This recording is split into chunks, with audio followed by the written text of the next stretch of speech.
Okay. Okay, hi everybody. I'm going to change my view really quick. For some reason, it's still on Alina. Let me get it on. Okay, just 1 second. Can everybody, my first question is, can everybody hear me okay? You can hear me okay? Okay. Hi everyone. It's very wonderful to be here. I'm going to keep one eye on the chat, but I have a hard time demoing and managing that, but I will do my best. If I don't answer your question right away, I promise I will get to it. Just know that. It's wonderful to be with everybody. I'm excited to be teaching this class, and I have a little class outline here. I'm going to try to stick to it. I talk a lot sometimes when I'm explaining things, so just bear with me. But I thought I would start by just giving you a basic idea of what we're going to be doing, which is I'm going to talk a little bit about myself, let you know who I am, what I do, all that good stuff. And then I'm going to run you through talking about what to expect, talk about supplies, and then I'll start demoing. So I'm a little bit different of a teacher because I'm not big on rules or formulas for how to do things. I want to really empower you all to take the techniques and concepts that I share and run with them on your own, even if you're a beginner. So my goal with planning this little class was to kind of set you free with little concepts that you can do once this class ends and play around with different colors, different sizes. So I'm going to be taking you through steps of layers and kind of leaving it up to you to figure out what colors you want to use. If you want to tweak it a little bit, I just want you to know there is no pressure. Like, this is the first class of all of the classes. You can know there's no pressure in this class to get it right or perfect today, because I'm sharing things with you that you can practice and do over and over again. So just have to get that out of the way. There are no rules here. There's no pressure if you don't get it the way that I'm demoing. I really want you just to play and experiment so you can do this concept and this process over and over again once class ends. So my name is Alisa Burke. I'm an artist. I live on the Northern Oregon coast. I've been making art since I was a kid. Always knew I'd be an artist, but I'm about 15 years in and working for myself, teaching art, offering art retreats here in my coast studio. Due to COVID, I've canceled retreats, so I'm online already, but I'm doing even more online. I have a formal arts education. I have a degree in painting and printmaking, but I love breaking rules. I love using things you're not supposed to use. I love using things in different ways. And even though I have that formal background, my passion is showing people and teaching people ways to use really simple materials, even if you're on a budget, even if you're a beginner, and really playing around with them. So I come to the table with my teaching with this formal background, but I'm just like you. I like to experiment and play and make mistakes and get messy and colorful. If you all follow me on Instagram or my blog, you will know I'm all about paint and mess and color. I just really embrace all of those things. So that's a little bit about me. I teach online classes, about over 100 online classes online that I've got available at any given time. I was telling the chat before we started, I've got COVID pricing, so everything's like, stuff has been tweaked and marked down this year just so people can get in on more classes. So you can find me, my shop. I've got a blog, Instagram, YouTube. I'm all the places, a Patreon community. And all you gotta do is just put my name in Google, Alisa Burke, and that'll be the first thing that pops up. I've been doing this for that long. So that's a little bit about me. I wanna talk about what we're gonna do before we get started. So I'm gonna show you all how we can get messy. And then after we let that mess dry, we can really go back into our messy color and add details and really bring things to life. So my goal in this class is to show you 2 ways to use watercolors. And that is being expressive and colorful and messy, and then adding like details and really pulling things and tightening things up to show you that with really simple tools and materials, you can push it very far. So with just a set of watercolors and a paintbrush and some paper, there's all kinds of things you can do. So before we get started, I'm going to talk supplies, and then I'll answer supply questions right away too, because I know people stress about that kind of stuff. So what we've got is our little confetti set. Prima or Art Philosophy, they make so many different sets. I'm pretty sure Danita is using a different kind of set. I'm not positive which one it is, but they make sets that have different color combinations rainbows, so they have sets geared towards like skin tones or tropical color sets. I wanted to use a set that had just as many colors as possible because I'm all about like using the rainbow type of thing in my work. So this is what you all should have. If not, someone else asked if they can use a different set. Absolutely. Anything I'm showing you does not require this set. I just want you to feel empowered to take what I'm sharing with you. You could apply it. I use Crayola watercolors all the time. So don't feel like this technique only relies on this set, but I love this set. I have 3 of them. I used them before this. They've got some really great pinks and reds, which oftentimes for me in a pan set of watercolors is a little tricky to find, like those really pretty hot pinks and reds. So this is just a great all-purpose set with a lot of colors to work with. So you should have this. It also comes with the colors, but they're not in the same order. One of my sets, they are in the right order. So I would just say, don't feel like you need to stick to this. I encourage people with color just to use their gut and to pick things and not get overly concerned about the name or the formula. Just have fun for now this morning. These sets also come with a little water brush, which you can, and you have to twist it the opposite that you think. So counterclockwise. And then you twist it apart and put water in it. I'm not going to be using this, but I do love water brushes, especially if I'm creating on the go or like in the living room. So you would just fill up your water in here and then you squeeze it out, but you're not going to see me use it. I got you all a number 6 round brush, which is really handy for creating watercolor flowers because you're able to press it down and get these big brush strokes, but you also have the teeny tiny tip that you can go in and get some nice details with. In here, I want to just make sure I'm answering that before I move on to the paper. So somebody just has big brushes in the bag. If you don't have a number 6 brush, that's okay. Any brush is going to work. I have a million cheap brushes. I just would suggest if you have a round brush, that's going to work for what we're doing. Flat brushes work, but I'm going to specifically be showing you round brush techniques.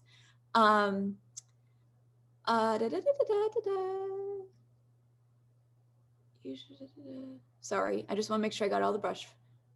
Okay, so people got number 2 is fine. Number 2 is a pretty small brush, but you're gonna see really quickly that what I'm sharing with you can be applied to just about anything. So I hope that answers those brush questions. So I've got a number 6. I prefer when I watercolor paint either a number 6, a number 8. That's kind of my jam, my sweet spot for when I'm painting. But you'll notice, and I'm going to say this over and over again in this little lesson, so much is subjective. Paper is subjective. Watercolors are subjective. What I love, somebody else might go, ooh, I don't like that supply or that size. So I want you all just to hear me say that just because we have these materials doesn't mean you can't use other things and play around with these concepts, and the sky is the limit. So I like a number 6, but you might like a number 8. I just thought this would be handy for those of you that are beginners and you can try a couple techniques with them. Okay, so, okay, Tara, you want me to tell my favorite watercolor paper I tend to use when I teach over and over again is the Canson. I love a 140-pound cold press watercolor paper. So I'm pretty sure we've got 140-pound. Yes, we do. I'm pretty sure. That's kind of a nice weight of watercolor paper. I love Canson. Strathmore makes great watercolor papers. Prima makes wonderful watercolor papers. There's wonderful paper out there. It's just subjective and you have to try it all out. So I hope that answers your question, Tara. Okay, so we're going to come to paper and I'm going to flip my camera so you can watch me do this in case you haven't done it before. Okay, can you all see that? So you should have a pad of this paper and it's all glued together. But there are 2 sides that are open. And in order to get pieces out, you're going to stick your brush. I've already opened you're going to stick your brush and move it through this way. So I'm going to put my brush in here and that will break the seal. So I don't like working on a block of paper. I'm going to just for this class, but I actually actually like loose paper. So you're going to notice in this class, I'm going to rip off my page as soon as I'm done, let it dry, and then come back to it. So then you can just rip off the top. Does that make sense to everybody? So if you're really, really particular, like I know a lot of particular people out there, you can use a craft blade to like break the seal as well. I'm clumsy, I'll cut myself, so I didn't want to do that on camera. But you've got this entire block of paper, 12 by 12, which is fairly big. I know this is going to feel big for a lot of people, but I really wanted to give you space to get big and messy and sloppy with those colors and with that paint. So just know you can cut down your paper if you want. Moving forward, you've got this giant block of paper. So this is something that I would maybe cut down or cut to size, but we've got a nice little square to work on just for this class. The other thing that I've got is just a paper towel. So you're gonna notice your set comes with this little spongy thing. And this is for like blotting or wiping things off or controlling the amount of water you have in your brush. I don't really like using these, but you're welcome to. I know a lot of people really depend on them. I like a good old fashioned paper towel, and I save my paper towels and I prefer them crunched up. It's gonna sound weird. I'm not the fold up person. I like them all crunched up, and I use it just to blot my brush. And you're gonna see me doing that a lot in class. So again, the things that I am sharing are probably gonna be really personal in my process. And you're probably gonna wonder like, oh, do I need to blot my brush too? This is all just having fun and experimenting, and you will discover, you know, you might like a drier brush than me, or you might like to regulate, you know, how much water you have on that brush. But you're gonna notice I always keep this in my hand, my handy dandy paper towel. And at the end of this, I'll probably have a paper towel filled with all kinds of swipes. And then I always save these paper towels because I just have to use them in collage and mixed media projects or sew with them. So that's just a side note, my little handy paper towel, you'll see me doing that with. But those are all we need. And then just a cup of water. Some people use 2 waters, a dirty water and a fresh water. I just have 1 cup. It's gonna get dirty, and I like my dirty water. I'll just use my dirty water. So those are our supplies. Okay, breaking the seal. Let me show you again, breaking the seal. Let me change my camera. All right. So I'm just gonna rip off my cover just because it's, all right, so everything is sealed up. We have 2 sides that are open. Yeah, don't drink your paint water. So you're gonna stick your brush in here on one of the glue sides and just push it through, and it will break that glue seal. And then you have a flap. I just like to rip it off like that on the other side. So I hope that makes sense again. And most people will paint on the block and then rip it off when they are done because it helps everything dry flat. I like working loose. It's just my thing. I'm going to probably work both ways on here, but we are going to work through a couple pages, just a practice page. While we let something dry, you can experiment. So you're going to want to at least be able to rip things off if you are comfortable doing that. So before we start, I want to make sure that that makes sense to everybody, breaking that seal and ripping off those pages. Does that make sense? I hope that answered that question. Yeah, don't drink your paint water. Done it a million times, unless it's vodka, which somebody said. So 5 cups of water is upset. You know what, Judy, if you need 5 cups to watercolor, that's your style, that's your process. I just am somebody that I just keep things as simple as I can from my own brain. So, okay. Does that answer, does anybody have any supply questions before we start that I can answer now before we get going? No? I'll give it one more second. I'm gonna look at my list really quick. Okay. Can I just say, everyone, if you have any other login questions or stuff, let's get them out of the way right now. But to let you know, we will at the end, if you would like to show Alisa your beautiful creations, right?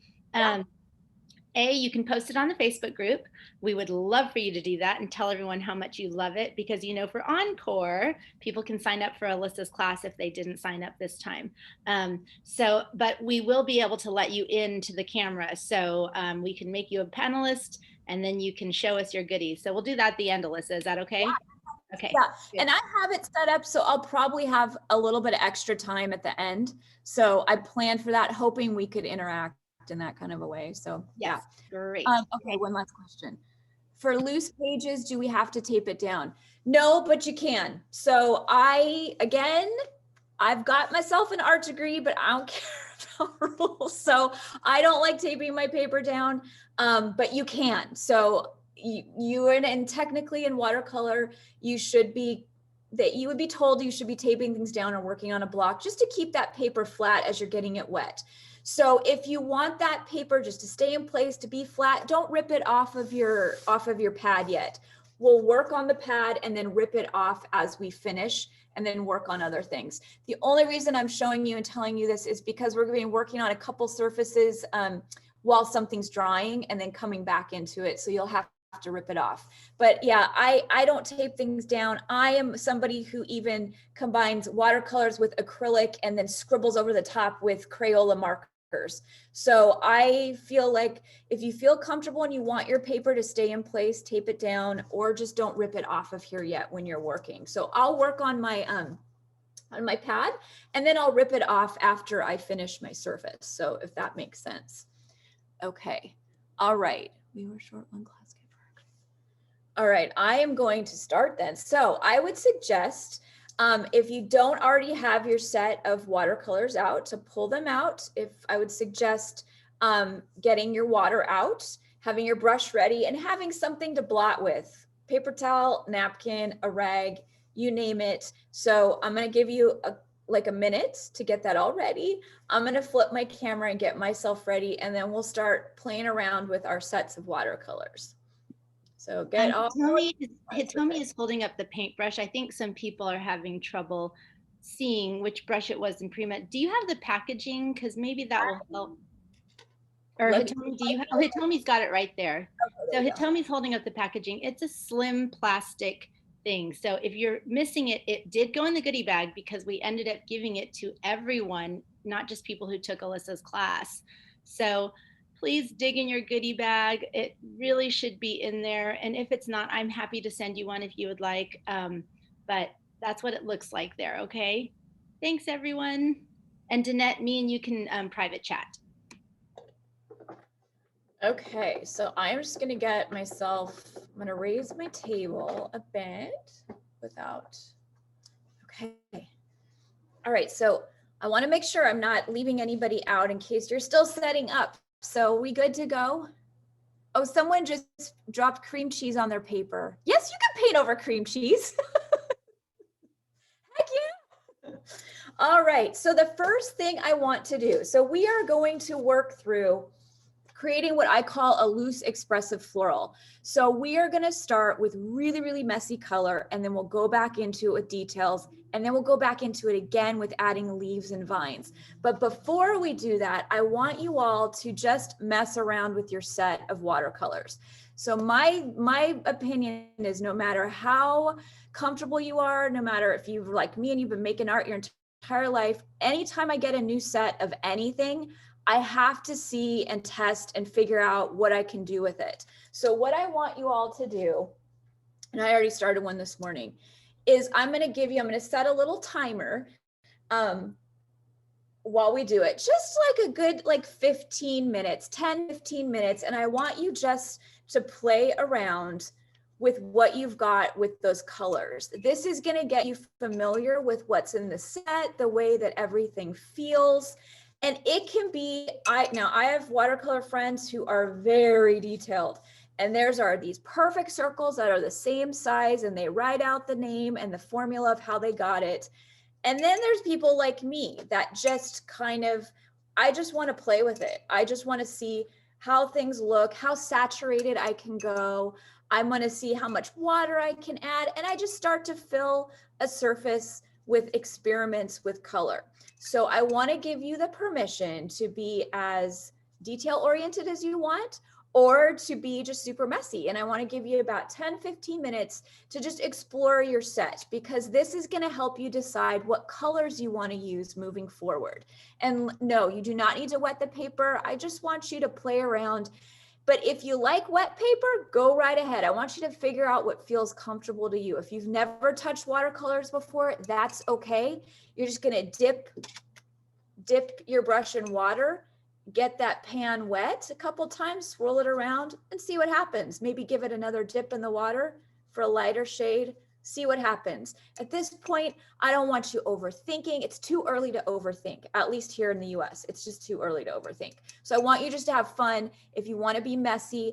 And this is, again, something I do anytime I get new supplies. If I get markers, I dedicate a page in my sketchbook or art journal to just experimenting and seeing what I can do with those colors. I get messy with them. I do just a swatch book or a swatch page simply so that I can know what I'm working with. And usually during this process, I find out like, oh, I don't like the purple in this set, or, oh, I really love the black. I'm going to make sure I use that. It helps me make decisions too about the color I'm going to use moving forward. So this set, in my opinion, has really, really great pinks and reds. You're going to also notice I'm messy when I dip my brush in my paint. I don't care about things mixing. I will clean it off and wipe it down at another time.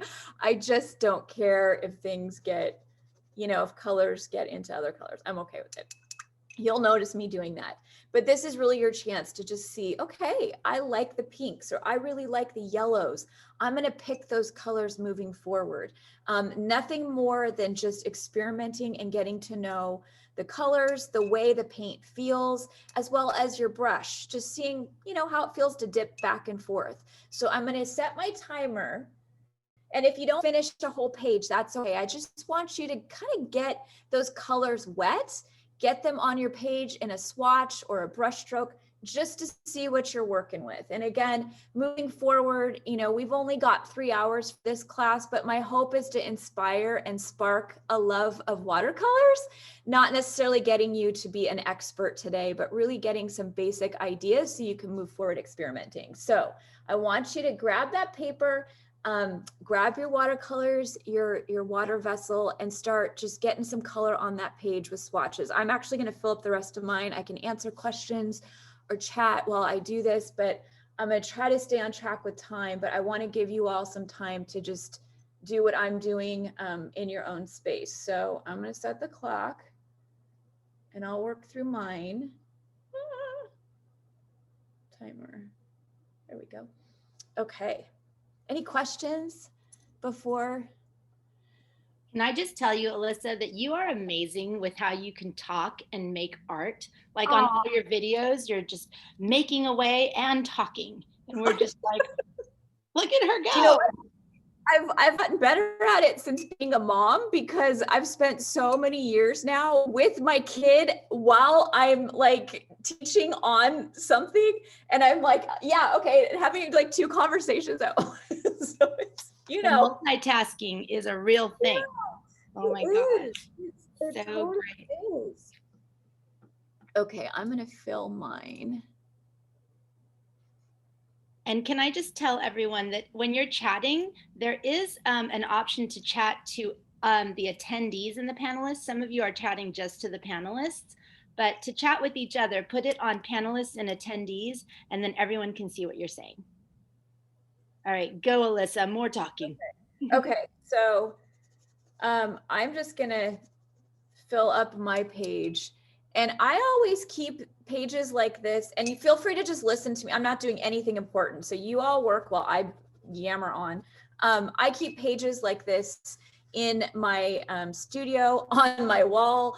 I use them for reference. Sometimes I'll even take little notes on the page if I want to remember a color combination. I don't always care about documenting the combination I use for color, but sometimes I do, and I'll take little messy notes on there. I'm a messy creative. I'm very organized in my business, but in my creativity, I'm really, really messy. And especially with something like color, that for me is a big part of my process. I like to give myself the opportunity to explore color and then go back in and maybe, you know, create a formula around it. So a process like this to me is truly just about like connecting with color, less about the formula of things. So let me flip my camera. Okay, so somebody said your paintbrush came up. So it's very possible these little tops will come off with a lot of paintbrushes. Oh, mine are on there. Out there, you can just pop it back on. It'll very likely stay on there for the rest of this class, or you can add a little bit of glue to it. Let's see, my favorite color. Ooh, okay, my favorite color is black. So I use tons of black or white, which technically aren't colors, but for somebody like me who loves color, black and white are my two favorite colors when it comes to creativity, paired with like any color like in the rainbow. So I love really bright pinks. I love a good green, like a teal green, but black is truly my favorite color. Alisa, how are you getting more vivid colors? So you probably just want to make sure it's really, really saturated. So, you know, if you want a good, like, let me pick a color that's not so, oops, these are pretty vivid colors. So the more water you have on your brush, the lighter it's going to be.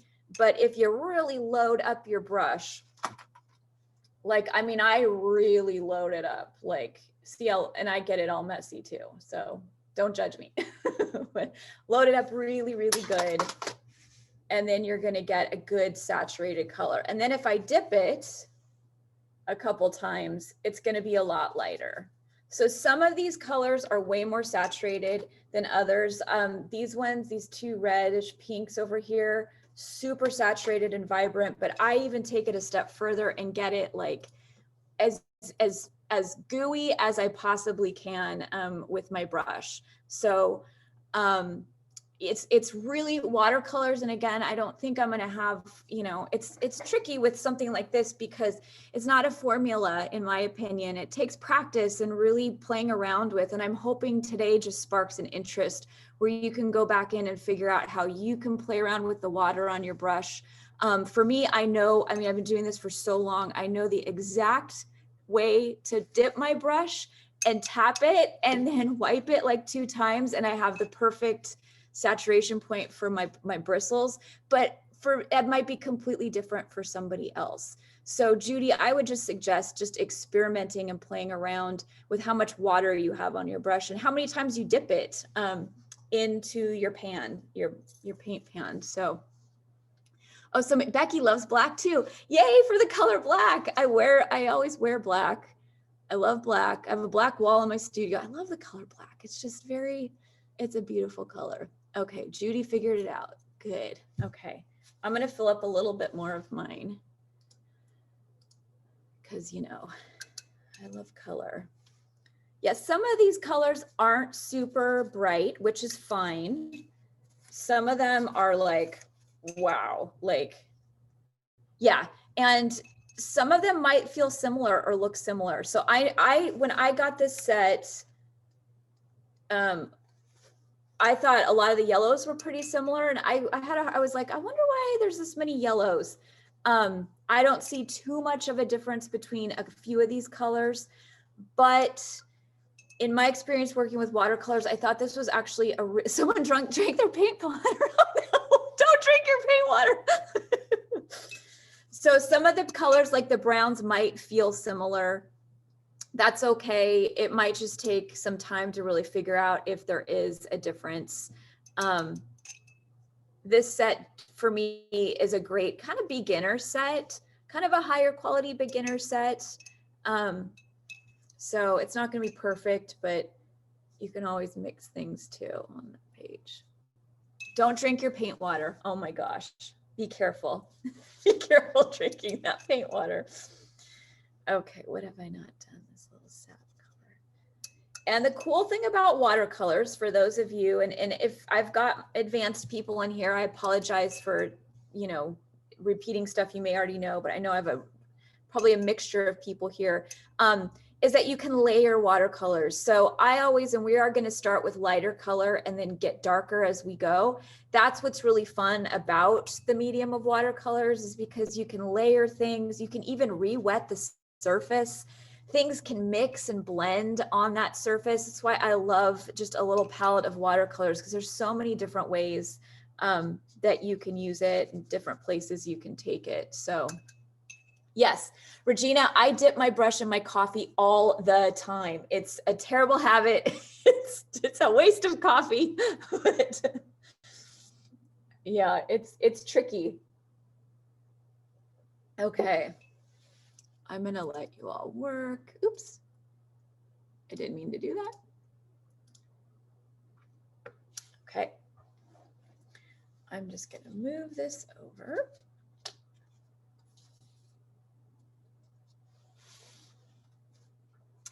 And I always like to tell people too, when it comes to color, like if you're gonna take a really traditional watercolor painting class or painting class, there'd be lots of rules when it comes to color and the color wheel and what things to use. And I think there's a time and place for that. You know, you sometimes have to know the rules to break the rules when it comes to color.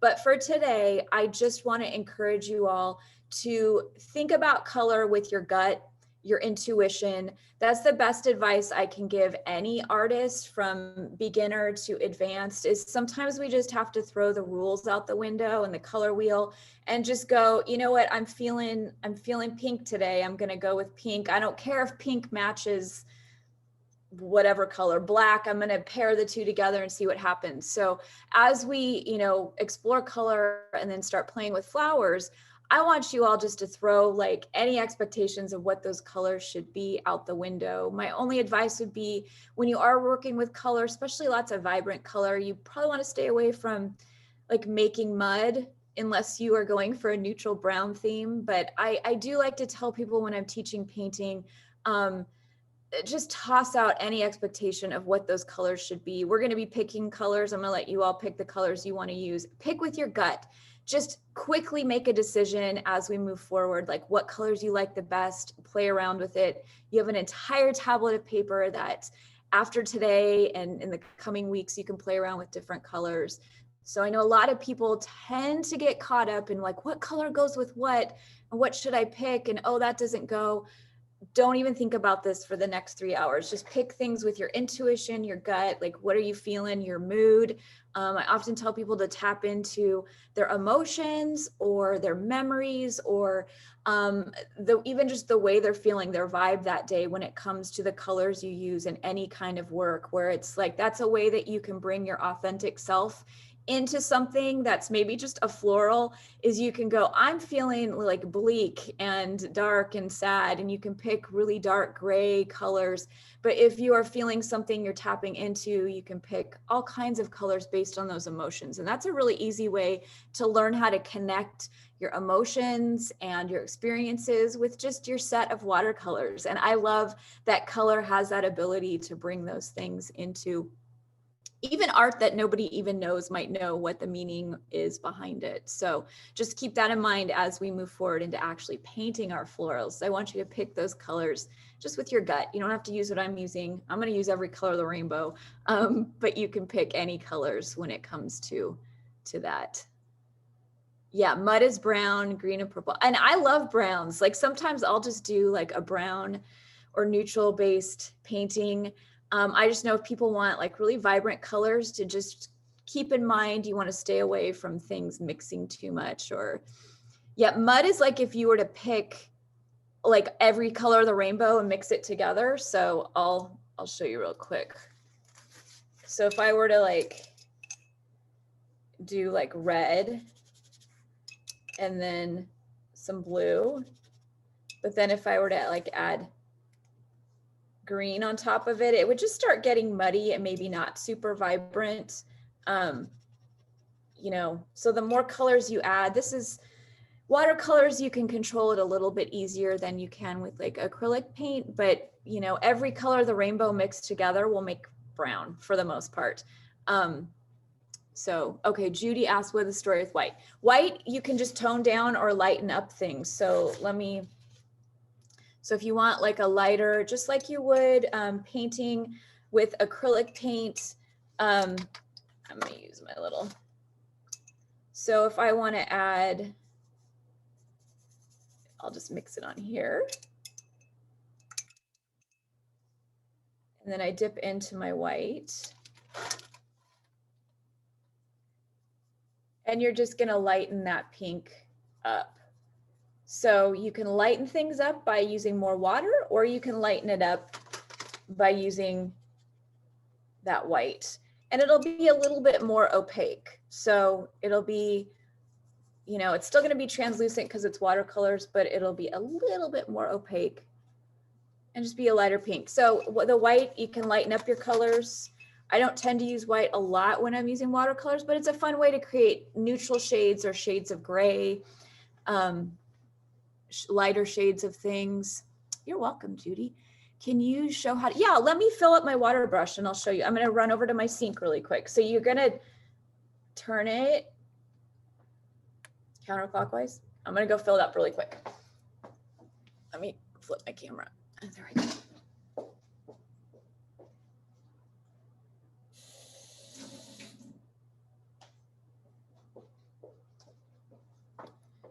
And this is a really tiny water brush. I have some real large ones that have a bigger, then you're gonna screw it back on. So I filled it up with water and you're gonna screw this. I have to remember it's counterclockwise. Okay, and then you can take the little thing off and then you're gonna squeeze it. It's like lip gloss, you know, like those lip gloss things that you squeeze and it brings it down. And so it wets your brush. And then instead of having to dip your brush, you can there's a bunch of different ways you can use it. So you can use it to just add something to your palette like water, and then you dip in. So you can control the water instead of dipping your brush in paint. And so the more water you want in your brush, you just keep squeezing it and squeezing it. It's tricky to, you know, remove the water. You kind of have to really push a bunch out to get it clean. But then, you know, you just have a wet brush to, and I love using these if I'm on the go. I have a whole collection of water brushes. So it's a fun way, you know, to have your water and your brush all in one set. Yeah, for travel, great thing to bring on a plane if you are flying on planes right now. I use them a lot when I'm like sitting in the living room and I don't want to bring out, you know, a thing of water. So they're really handy for travel stuff. Okay, let me check our time. Okay, good. We've got about 8 seconds left. Does everybody feel like they got some experiments for the most part? And you can go back and keep playing with that set after we end. Okay. After class ends, I want you to feel like, again, like I do this all the time. I can't tell you how many of these I have for different supplies, or if I'm sitting down and I'm creating something new, I just want to play. This is a great way to warm up with color. So just know, moving forward after today, you've got this great set that you can then start mixing colors. I'm not going to talk about that today. I want you just to use colors out of the pan so it doesn't feel too stressful or pressured or formula based. We're just going to be using them right out of that pan. But moving forward, if you really love watercolors, you can then be mixing your own colors and shades of things. And it's like never ending, the combinations. So even though I'm used to all the supplies I use, when I sit down to create, I will spend time on a page like this playing, just going, okay, that's right. I really love that green and red, or I really love this color. I love mixing white with something. And then when I have these, I'll either hang them up on my wall and use them for reference. I'll cut these up and use them for collage paper. I'll use them like in Christmas cards. So don't think of this as a waste or something that you can't use. It's something you can absolutely like repurpose in your creativity. Let me answer a few questions. Is it good to dry in between colors? Yes, we're going to talk about that. So the thing with watercolors is if your surface is wet and you go back over it, things are going to bleed. The drier your surface is, the more control you have for adding details and things not bleeding. So we're going to play around with both ways of doing it. But if you want things to be like, if you want to be able to control that surface with color, you're going to want to let it dry. Sometimes I let things dry overnight. Sometimes I'm really impatient and I use a hair dryer and just dry it really quick. You can work a million different ways with watercolors, and I'll show you a couple of my favorites that you all can hopefully run with. But yeah, sometimes it's good to let it dry. Sometimes you want to just keep going and going, and that's okay as well. Drying, oh, was that the question? Did that answer the drying in between? Okay. Yeah, this set, I hope people, I love this set, especially for florals and bright colors, pinks.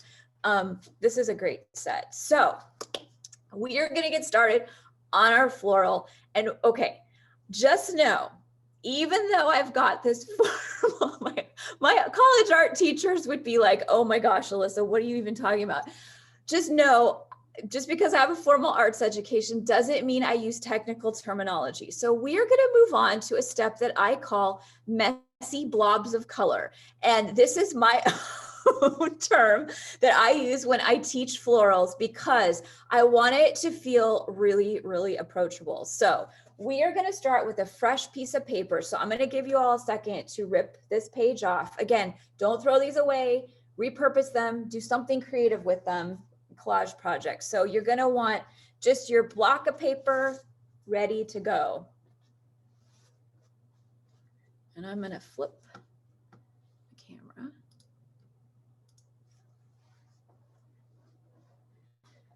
Okay. And if, as I do this, you all want me to get closer to the surface, just let me know and I can get really, really up close. So, okay. So I'm just going to use my dirty water. This would be a chance if dirty water bothers you to rinse out your cup and get fresh water. I'm just going to go with my dirty water. I'm okay with it. I don't want to rush anybody. So does everybody have their blank paper? You've got, I'm going to work on my block. I'm not going to tear this off. I'm just going to work on it. So I'm going to start and then I'm going to give you some time to do it. So I'll do my little demo and then I'll set you free to work on yours and I'll chat at you while I do it. So this is where I feel like for me, this can help people, especially beginners. Yeah, this is going to be our finished one, if you're okay with it. And if at some point you're not liking what you're doing, it's okay to start over. I would just encourage you to work through it. So we are going to work messy and then we're going to let it dry. And then while we let it dry, we're going to just experiment on another page. So yes, this is going to be our finished one, but we're going to work in layers with that dry. So messy blobs of color for me is a really approachable way to explore. I have one finished here. I got to make sure it looks a little bit like that. To just explore color without the pressure to make it a flower. So we are just going to basically do a bunch of messy circles. Yeah, do you like my terminology? Messy work. It's my coined phrase, messy blobs of color. So this is all this is going to look like. Those messy blobs could be really wet. You could be like really, really like wet that brush down. The only thing I would suggest is that you keep those blobs somewhat lighter colored. So we don't want tons and tons of saturation. You'll notice mine is quite watery. These two are pretty bright. And if at any point if something's too bright while it's wet, you can always grab your paper towel and dab it to pull some color off. While it's wet, you can even, or as it dries, you can even wet it down to make it a little bit lighter. But we just want it, you know, just these blobs of color that are kind of light. They are not of specific shape. They are not a specific design. They are literally just blobs of color, often circles. But if you're feeling like a different shape, you could go for like weird organic shapes. And we are going to kind of clump them together with some space on the outside. So you could certainly fill the whole surface. You could offset them. This is where, as you know, you play around with this concept moving forward, you can really play with and get creative with composition and where you place things. But for now, we're going to just go like in the middle. Right now, this just like looks like polka dots that a kid did, which is what we're going for. So just channel your inner child. Nothing perfect. And I'm just straight using stuff from the pan of watercolors. I'm not going to ask you all to mix something special. We're just going to use colors that we enjoy from the pan. And again, moving forward, if you want to do this over and over again, you can mix up your own color combos. You can mix up a special color, but we are just working straight from the pan of watercolors today. And something else you're going to want to do is just leave some space. See how I have these little patches of space in between? I'm just going to leave little patches of space here and there. I have a tendency to really want to go overboard, so I'm trying to control myself right now with color. Let's see, but I want little space, little white space here and there, and somewhat in the middle. So you'll notice it's not perfect. This does not look like a masterpiece. You're also going to notice some of these areas are going to bleed into each other. So, you know, my blue is bleeding into my yellow, which is beautiful. It's one of my favorite aspects of watercolors, is that as long as things are wet and they touch, they're going to bleed a little bit, which is really beautiful as well. But this is going to be the first step. So just getting like these little circles, these little messy blobs in different sizes. Something I like to do is kind of disperse color as well. So you'll notice I've tried to kind of have them separated by color. So I've got my pinks all dispersed. I've got my blues somewhat dispersed. You don't have to do that, but that is one of my favorite little fast tricks to keep the eye moving and to create kind of this visual contrast with color. So placing different colors next to each other. You could certainly do all one color tone. I would just say you maybe want like some darker shades next to lighter shades, just to create this visual interest where your eye is moving around those blobs. So I try to break it up not only with the little spaces in between, but also color and size. So some big blobs, some little blobs, and then different colors of blobs all dispersed. So does that make sense with my very technical terminology? Messy blobs of color. So I'm going to have you all just play around with your messy blobs. If I would suggest, and again, there's no rules. If you break my rules, I'm going to give you a gold star because I'm perfectly fine with you putting your twist on it. But if you want to leave space on the edges, that's where we're going to add leaves and branches and vines. But I want to set you free to just do whatever you want with the composition. I find just put it in the middle is a great way to teach people how to do this, and then you can mix it up. But I'm going to give you another, this is really fast. So I'm going to give you another 15 minutes. If that feels okay, we'll check and make sure everyone's doing okay. To fill that paper, that middle, with those messy blobs. Again, some white space, some space in between, play around with the size of those blobs. And as this dries, we will then go back into it and turn these into flowers. And I will show you how you can really use that brush in a different way. So any questions before we set the timer for messy blobs? I don't want to rush anybody. And my coffee's kicking in, I'm getting really excited. So if I'm talking too fast, just let me know. I get really excited when I teach. Okay.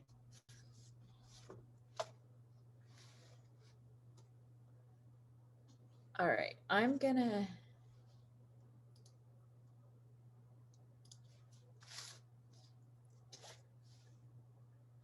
rip mine off to dry, and I'm just gonna do another one that's maybe different colors while you all are doing yours, so you can see just a different approach with color. So I put every color of the rainbow in here, but I'm gonna rip this off and let it dry, which is what you guys will be doing as well.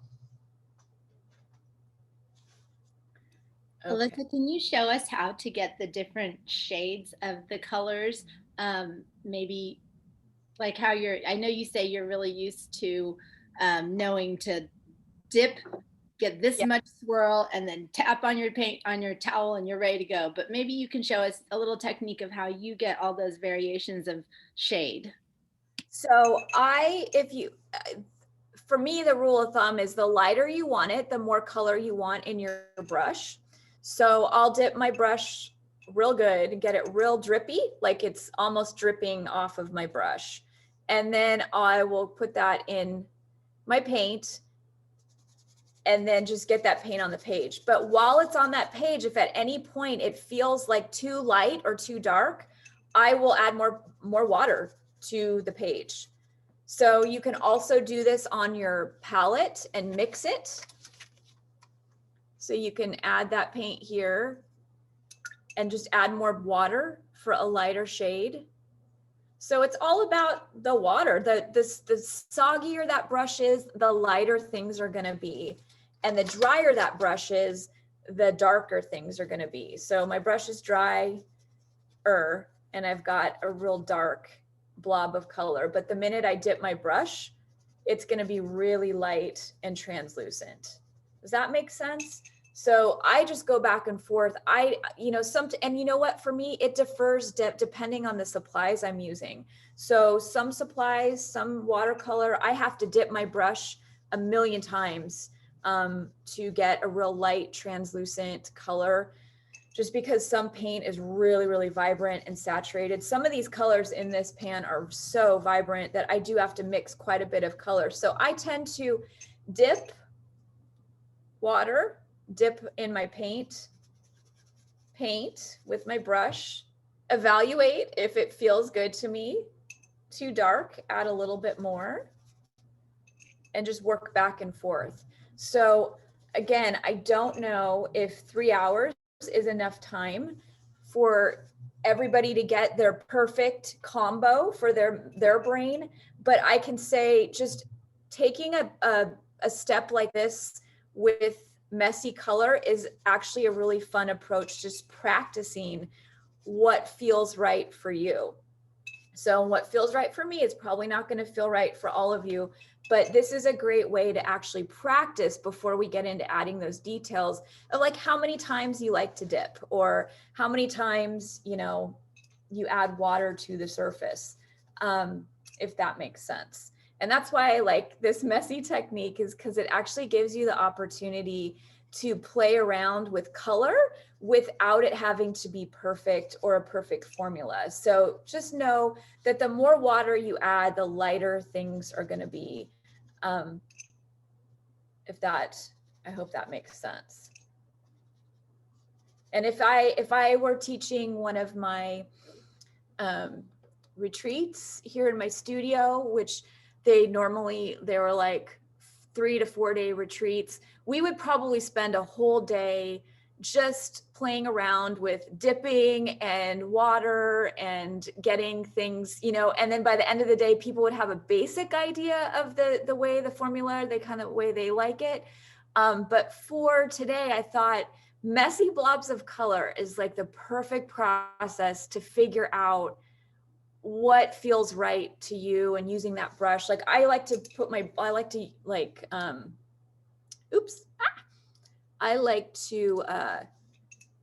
swirl my brush in circles when I'm working this way. Come on. Just a sec, my camera is not focusing.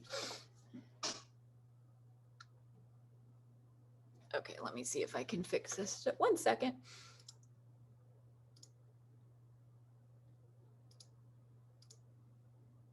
There we go. I like to swirl my brush like in circles when I'm working this way.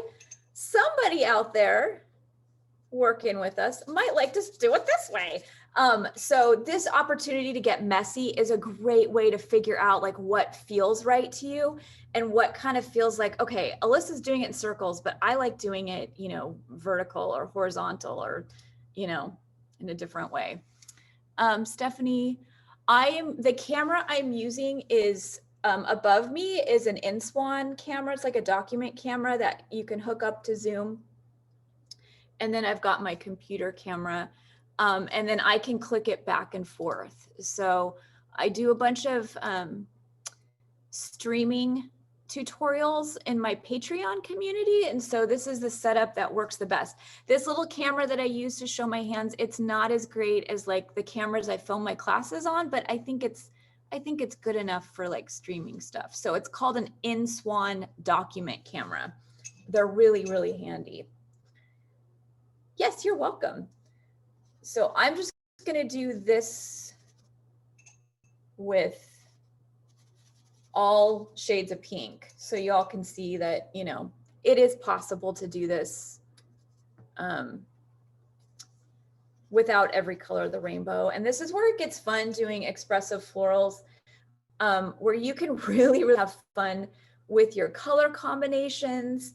You don't have to do every single color of the rainbow. You can do all shades of blue, you know, all shades of pink, or, you know, really play around with those combos. This is something when I'm practicing and I'm playing around in my own work, I like to challenge myself. So like I will give myself like a little mini, maybe this speaks to my education of assignments and stuff, but I'll like give myself a task of like, okay, Alisa, today you're only going to create blue watercolor, you know, expressive florals.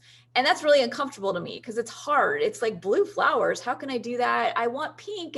But I love giving myself the challenge of playing with color in that way, where you can limit your color, you can do all the colors.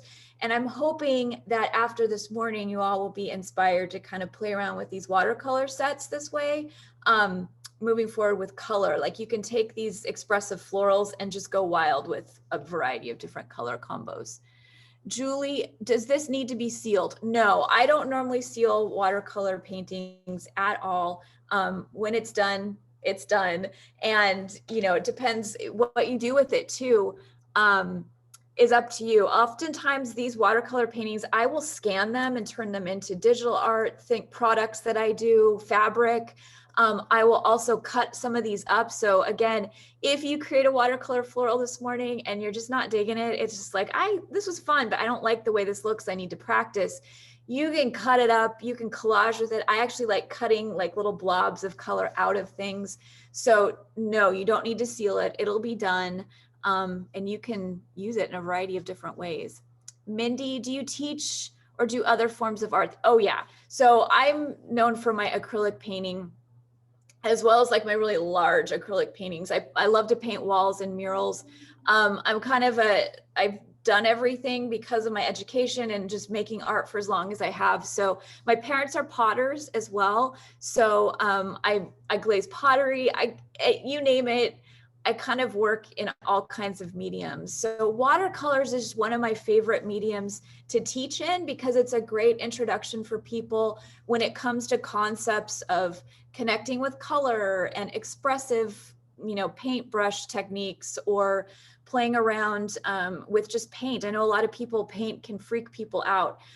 So yeah, I teach watercolors, is one of my favorite things to teach because it's so accessible and simple and easy to really figure out really quickly when it comes to color and expression. But yeah, from acrylic painting to art journaling, murals. I have a background in printmaking, so I love any creativity. And because I've been doing this since I was a kid, and because I have artists as parents, I'm really lucky to have learned quite a few different mediums. Even in college, I was really into sculpture as well, carving stone sculpture. And so I'm really grateful for all that background when it comes to stuff. But watercolors is one of my favorites.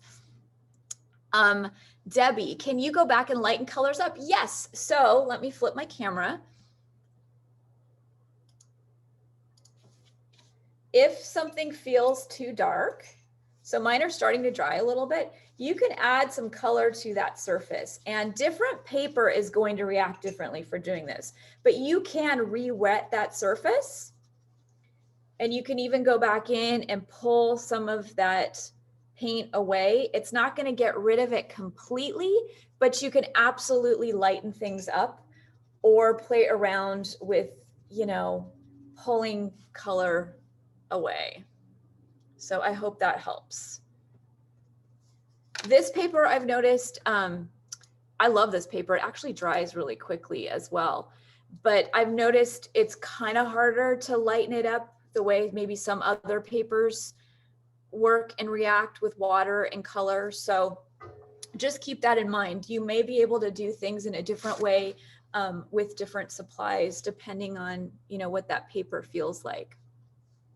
Okay, let me check my time. About 3 minutes.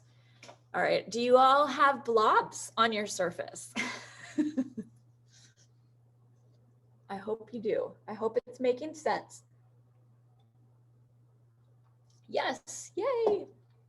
Okay, I'm gonna rip mine off. 2 pages done, yeah. Yes, let me flip back and forth. So we've got pink blobs and we've got the rainbow blobs.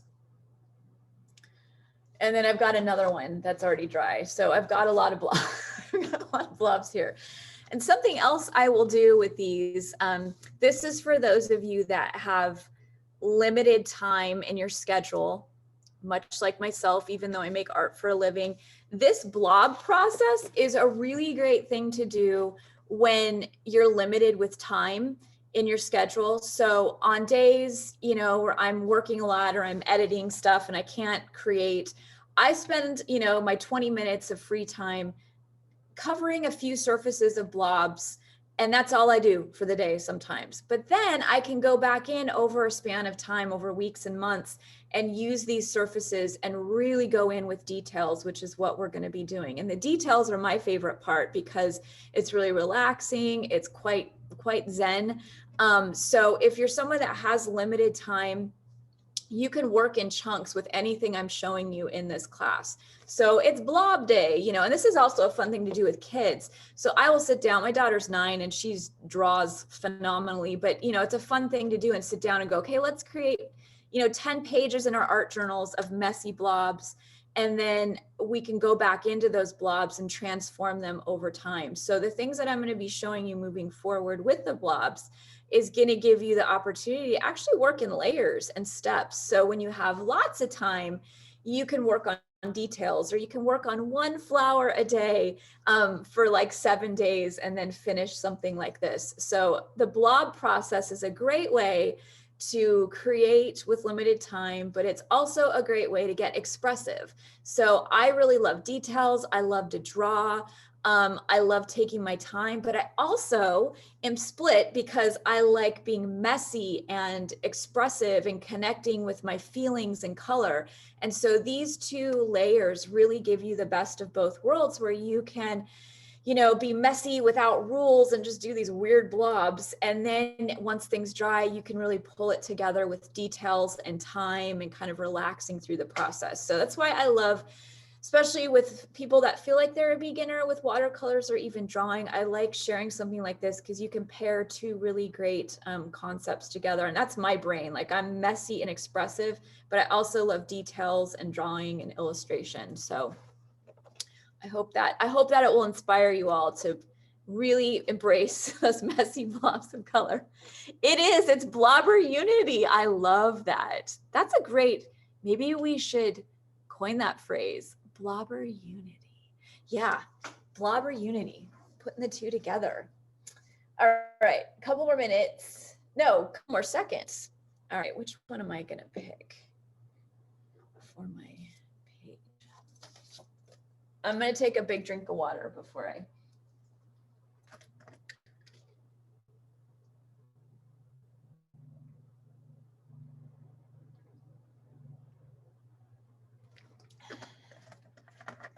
Yes, I will prop up my sample.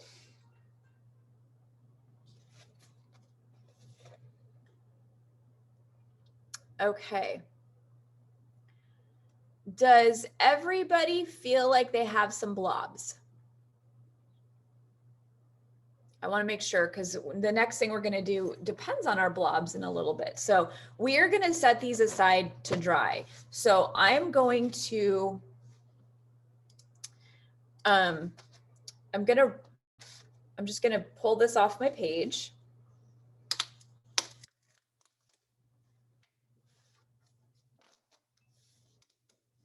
So I now have I now have like a bunch of blobs over here. So I'm gonna set these aside. One of these I'm gonna demo on in a little bit. So we're gonna set these aside to dry. And the reason we want them to dry is because when we go back into them, we want some really clean, crisp details that we can control. So that's the only reason we're letting them dry. These are also, just side note, if you are someone that loves to draw, these are really fun to draw over as well. So just keep that in mind as I show you what we're gonna do moving forward. You can really take this concept and apply different things to it. So I love using ink over the top of these blobs, pens. We're going to use watercolors to continue to go over the top of these, but just keep in mind, these are really fun to use with all kinds of different supplies. So I'm just going to set these aside just while I demo something to practice, which I can't reach. Okay, which is we are going to practice little flowers. So I'm going to flip my camera. All right.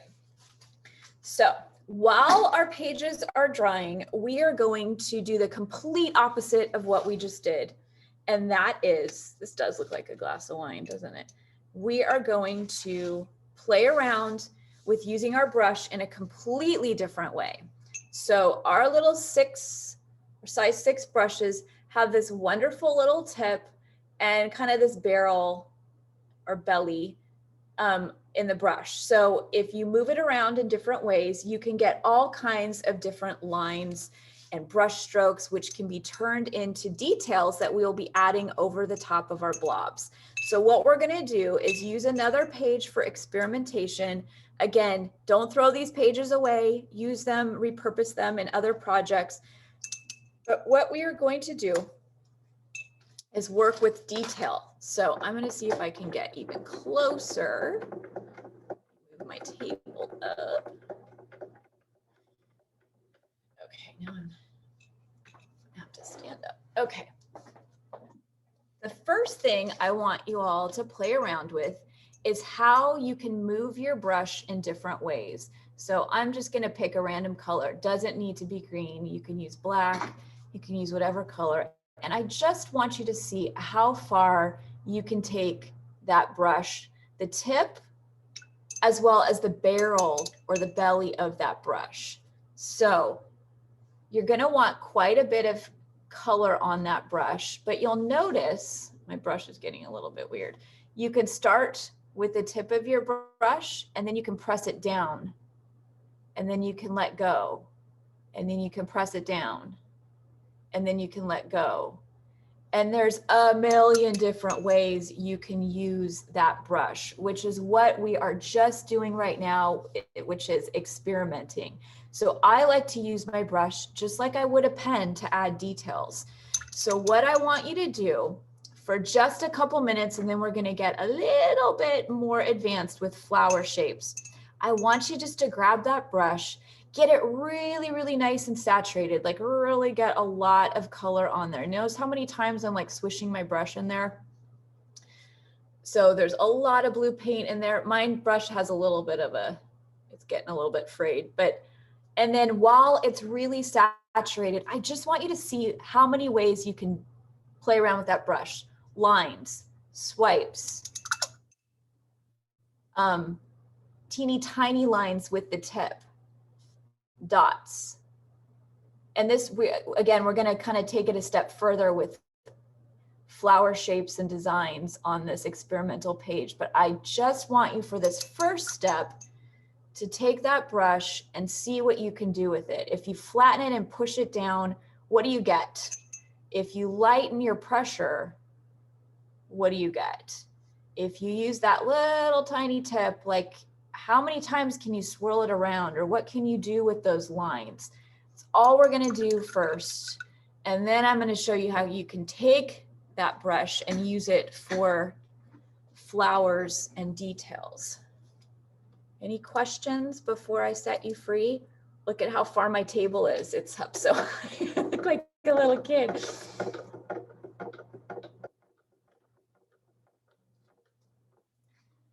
And in my life, I'm actually way more comfortable, probably because I studied painting. I'm more comfortable creating with a brush than I am a pen. So over the years, I have really tried to use my brushes the way I would use a pen, a drawing pen. Can you do that flower again in Rose? Oh, Tara, I haven't done the flower yet. So we're gonna do the flower next. So this first step is to just, let me flip my camera again. The first step before we even think about flowers is to just play around with your brush and see how many different ways you can use it. So again, I just want you all, before we even talk about flowers, is to just see what you can do with the tip of your brush, what you can do by adding pressure to that brush. No flowers. Don't even think about, I know there's flowers on this page, but don't even think about those flowers yet. They're just here to say hi. They'll be, I'll show you how we do them next. We are just playing with that brush so you can see how far you can take it. So again, I love figuring out, no matter what the size of the brush is, much like my palette of paint, how far I can take a supply.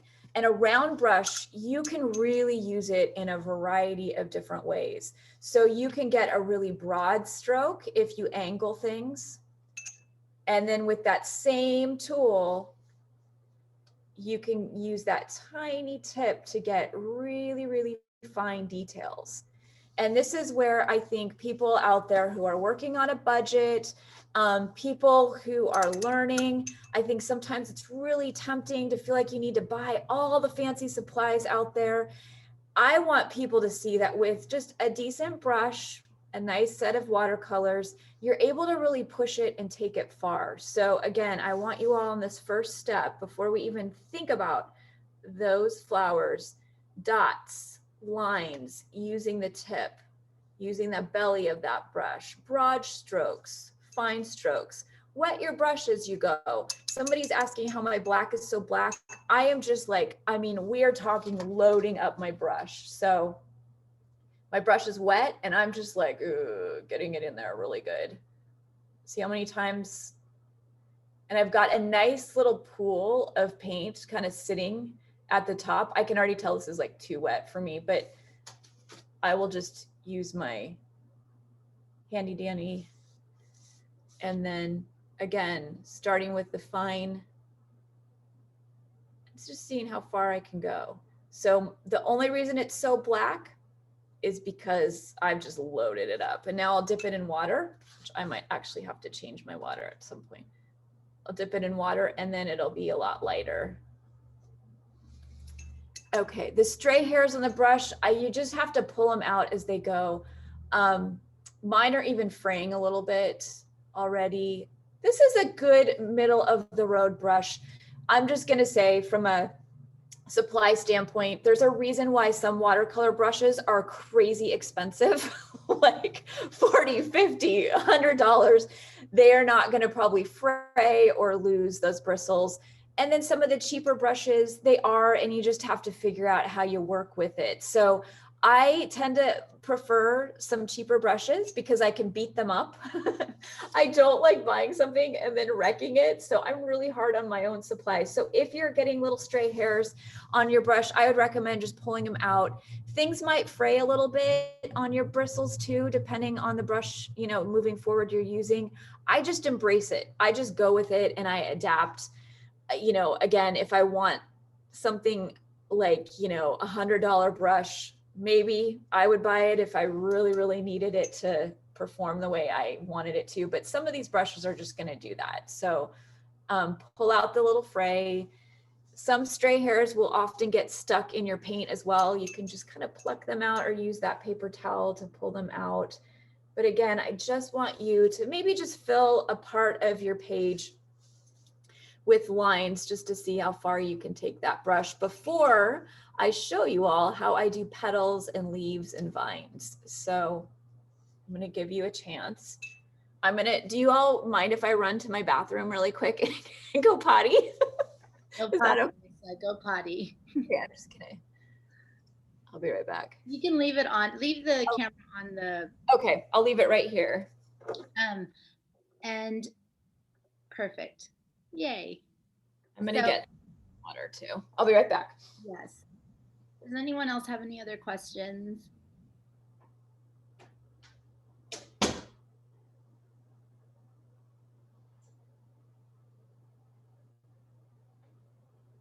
I think if I talk, it goes off of her screen. So I don't want to talk unless there's people that need questions answered. But hopefully you guys are enjoying this.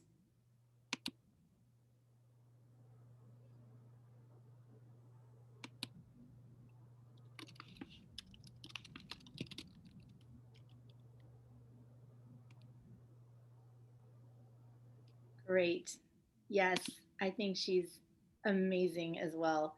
She used to live in San Diego, and so she did a few events that I hosted down here. And she's just a really generous, amazing, she's just really inspirational with the way that she can make product do things. So yeah, and her style is so different than Danita's. So if you're taking Danita's class, you're going to learn a totally different technique and style. And it's not too late. If you guys want to add on Danita's class, she's not till, I don't know, she's in 2 weeks or 3 weeks, but I can add on her class for you and we can ship the kit to you. So let me know if you want to add it on. Since you've already signed up, it'll be $75 to add on her class, and I will get that kit popped in the mail for you. I'll even include shipping right now because would love for you guys to be able to play with Danita also. Oh, Alisa's back. I'm back. I just got some water. Okay. All right. Okay, let's see here. All right, has everybody gotten a chance to just play around with that brush really quick? I don't want to rush you with your brush. Yes. Okay, cool. All right. Sorry, Alisa, yeah. Can you give a teeny bit more tips on, like, if someone is really struggling with their brush, can you give some more tips on how to manipulate it or something? I saw you kind of pulling on the end of the brush, but once you get it wet, obviously that doesn't change too much. So you would trim it, right? You would never take your scissors out like I just did. I do that. It's just going to depend on what you're comfortable with. The only reason I don't trim when I'm watercolor painting is because I like to have as much of those bristles in there so that I can manipulate things and move them around. But again, if this is the struggle getting like the stray hairs are bugging you. I'm sorry.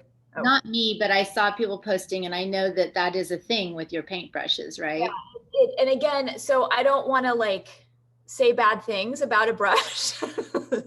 I just know that, the more expensive a brush is, the less problems you're going to have, which is why, some brushes are crazy expensive. They're just better quality.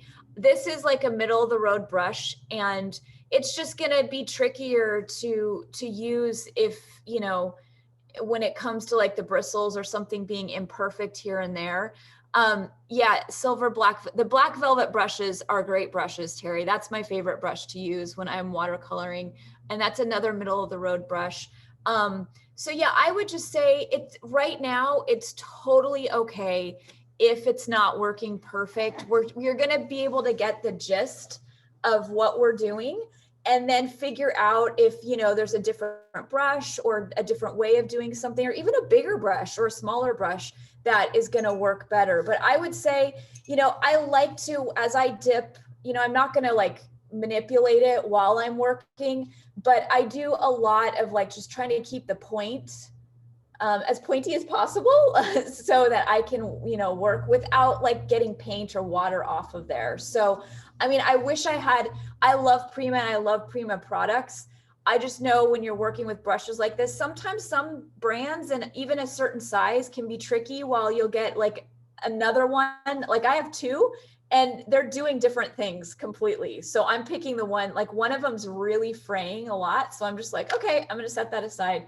This one seems to be working a little bit better for me. But I think that just speaks to like, this is like a cheaper middle of the road brush. And that's going to happen with brushes like that. And it's okay. You can trim those bristles and it'll be okay.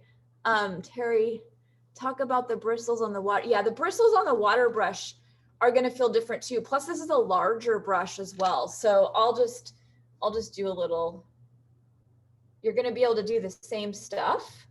You're going to have that tip. There's also a lot more brush happening. So I already have like a stray bristle on here, which I will pull out. But you can use it in the same way. So here's me dipping it in my water. I don't need to.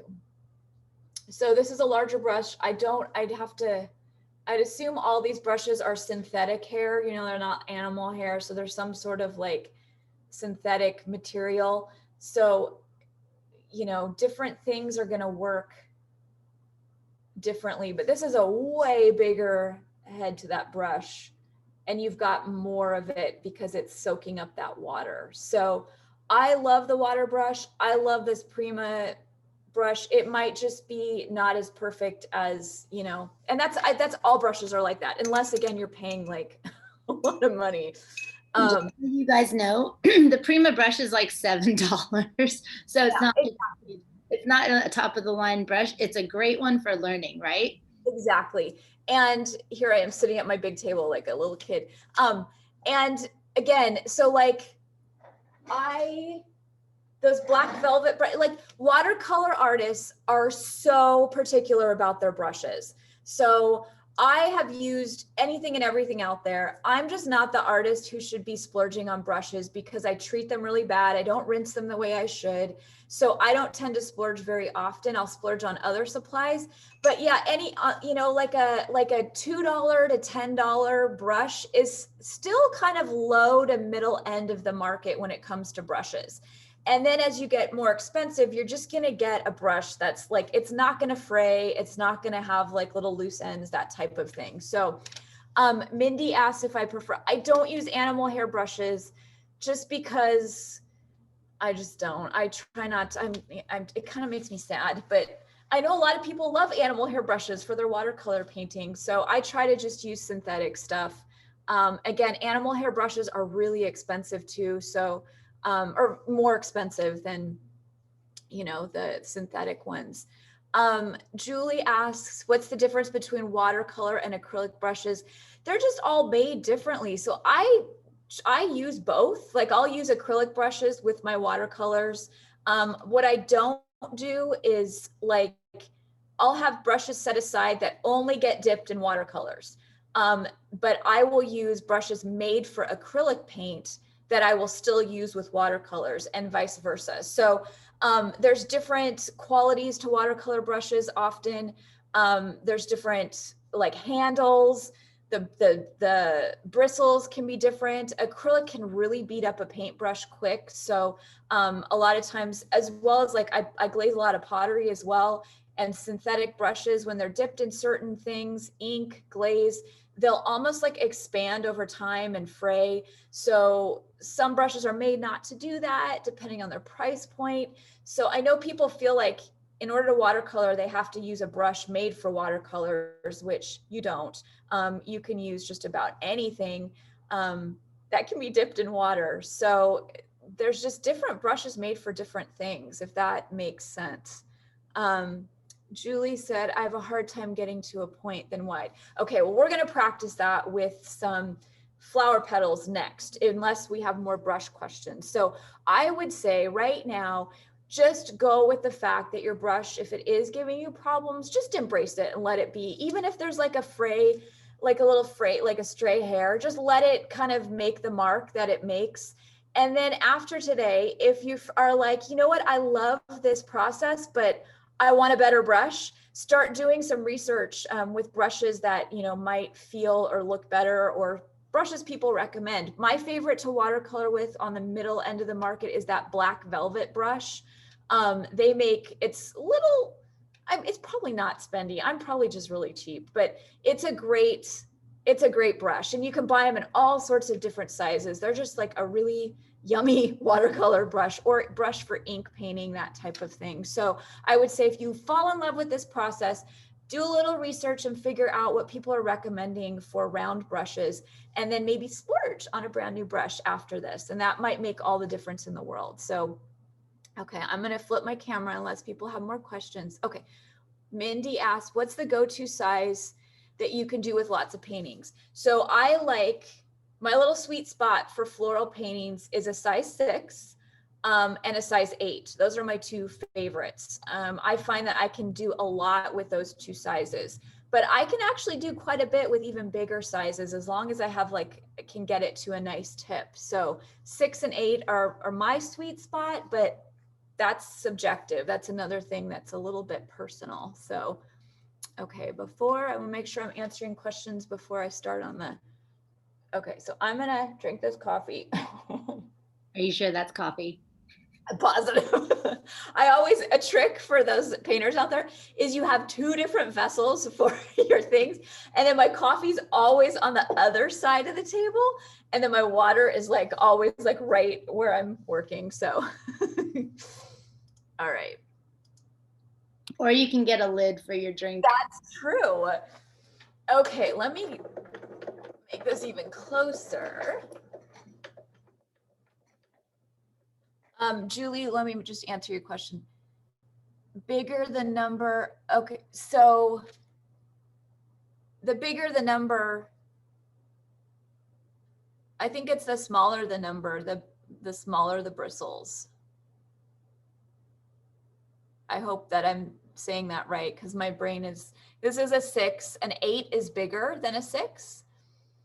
So I hope that answers that question. And I can, as I'm going to give you all the, so the next thing we're going to do after we experiment, we're going to have time to work, and I can answer like anything and everything too during that time as well. Okay, everybody's dry. Okay, so what we're going to do, yeah, your number 12 is like 2 times the size. Yeah, so the bigger the number, the bigger the brush is going to be. All right, so hopefully you have some line experiments.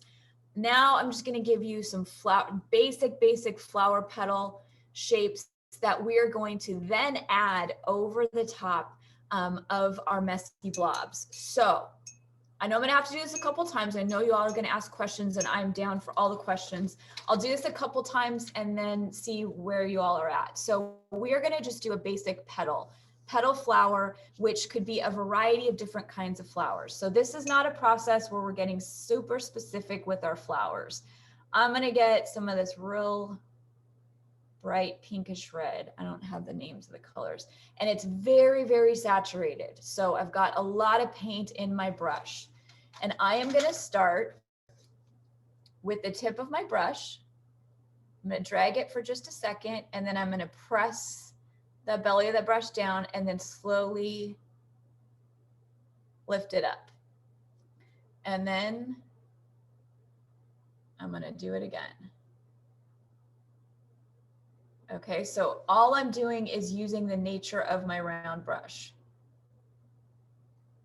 And some of my petals are not going to be exact, and I'm not going for exact because this is an expressive painting.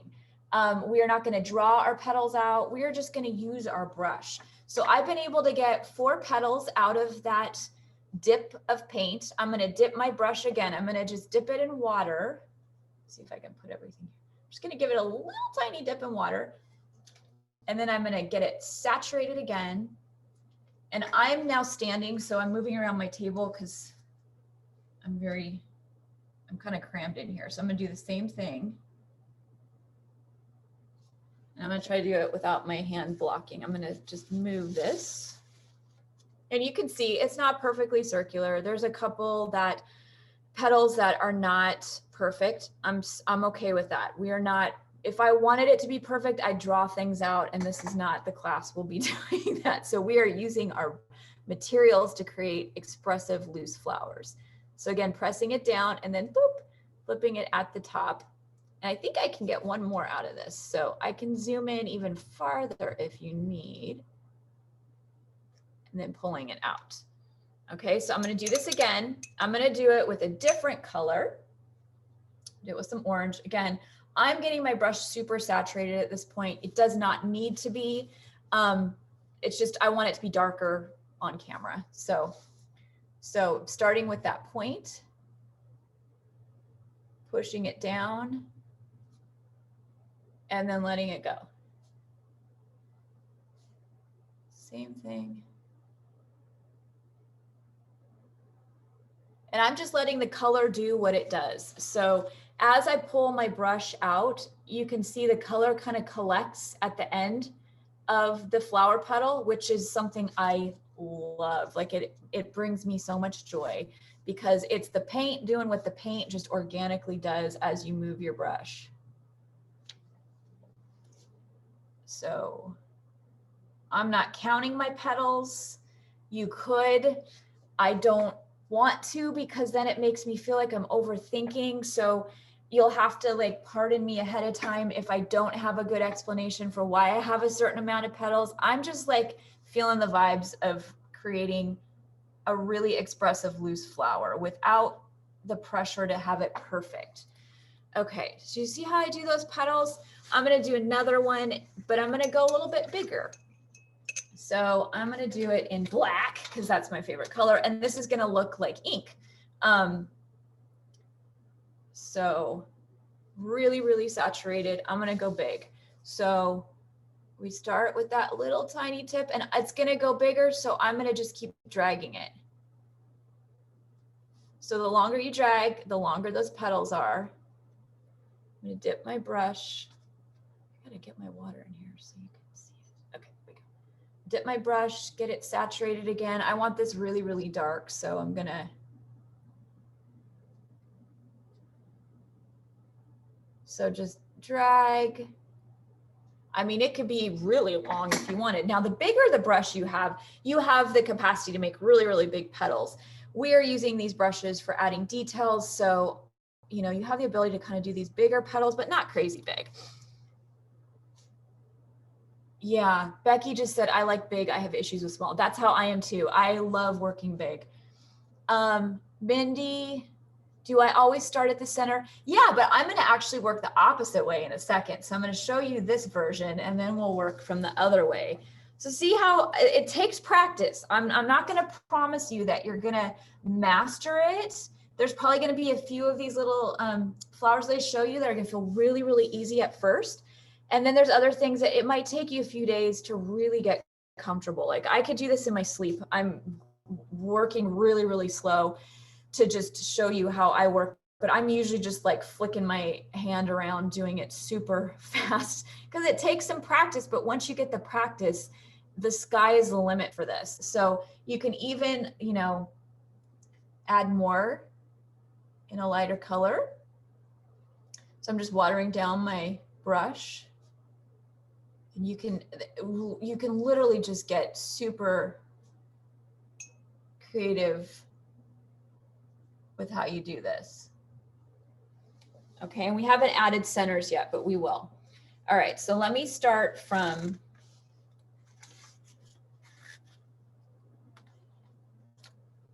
this time around. I'm going to start from not the center. We'll just do blue. I'm just picking colors. Okay, so you can work the opposite way. So I'm going to go.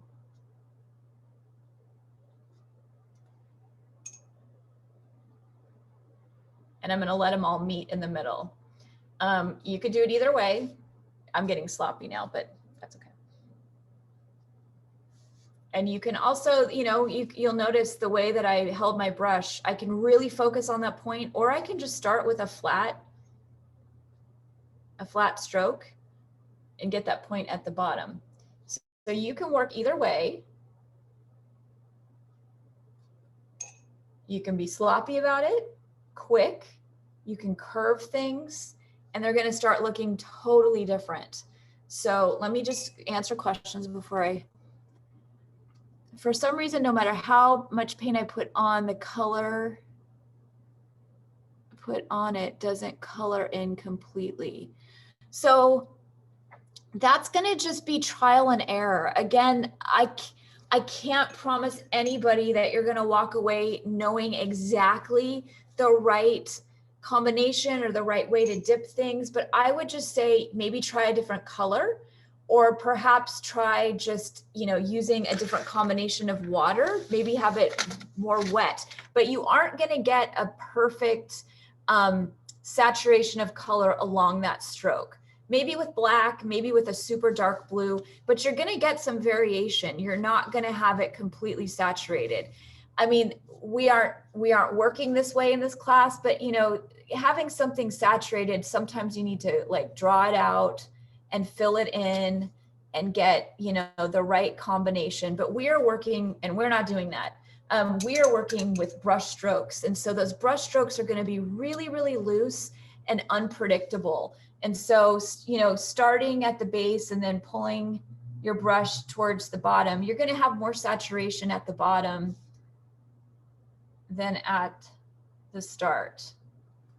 So we're going to move on to another. Well, actually, I'm going to let you kind of practice for a couple minutes. I'm going to get a different piece of paper because I'm running out of space.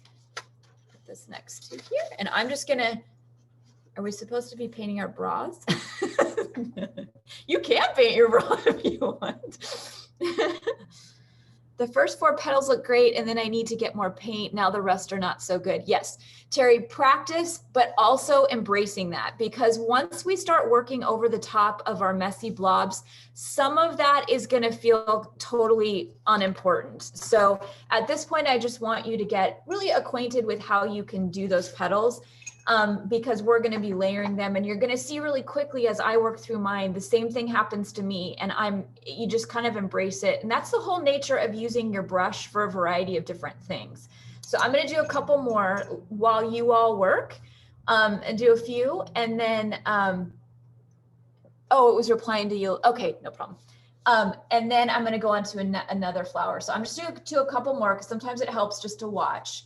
I'm going to play around with how I do my brush. So again, I like the little tips at the end, but I'm also going to show you just as I work, you know, you could just put your own variation on this. So I'm going to try not to cover it up as I'm painting to a green one.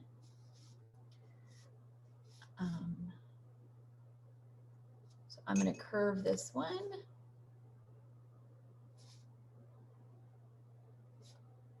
And this is just, it's truly about using the natural tendency of that brush. It's letting things kind of move. It's why you would call this more of a loose watercolor painting. So you can angle things, you can curve things. I'm just gonna add a couple middles to these just so it gives it context of like, okay, that's a flower. So I love using black, but you could use whatever color you want. I just like to add a little dot to the middles.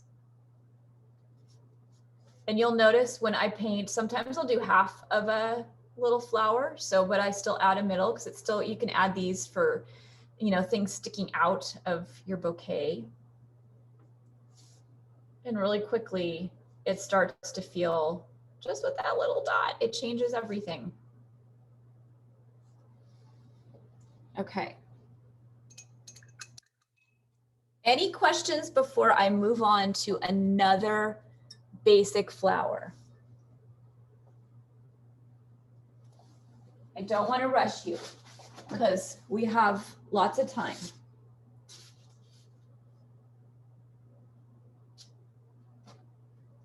Move on, give it to us. Okay, so let me take another drink of coffee. All right, now I'm going to show you a rose.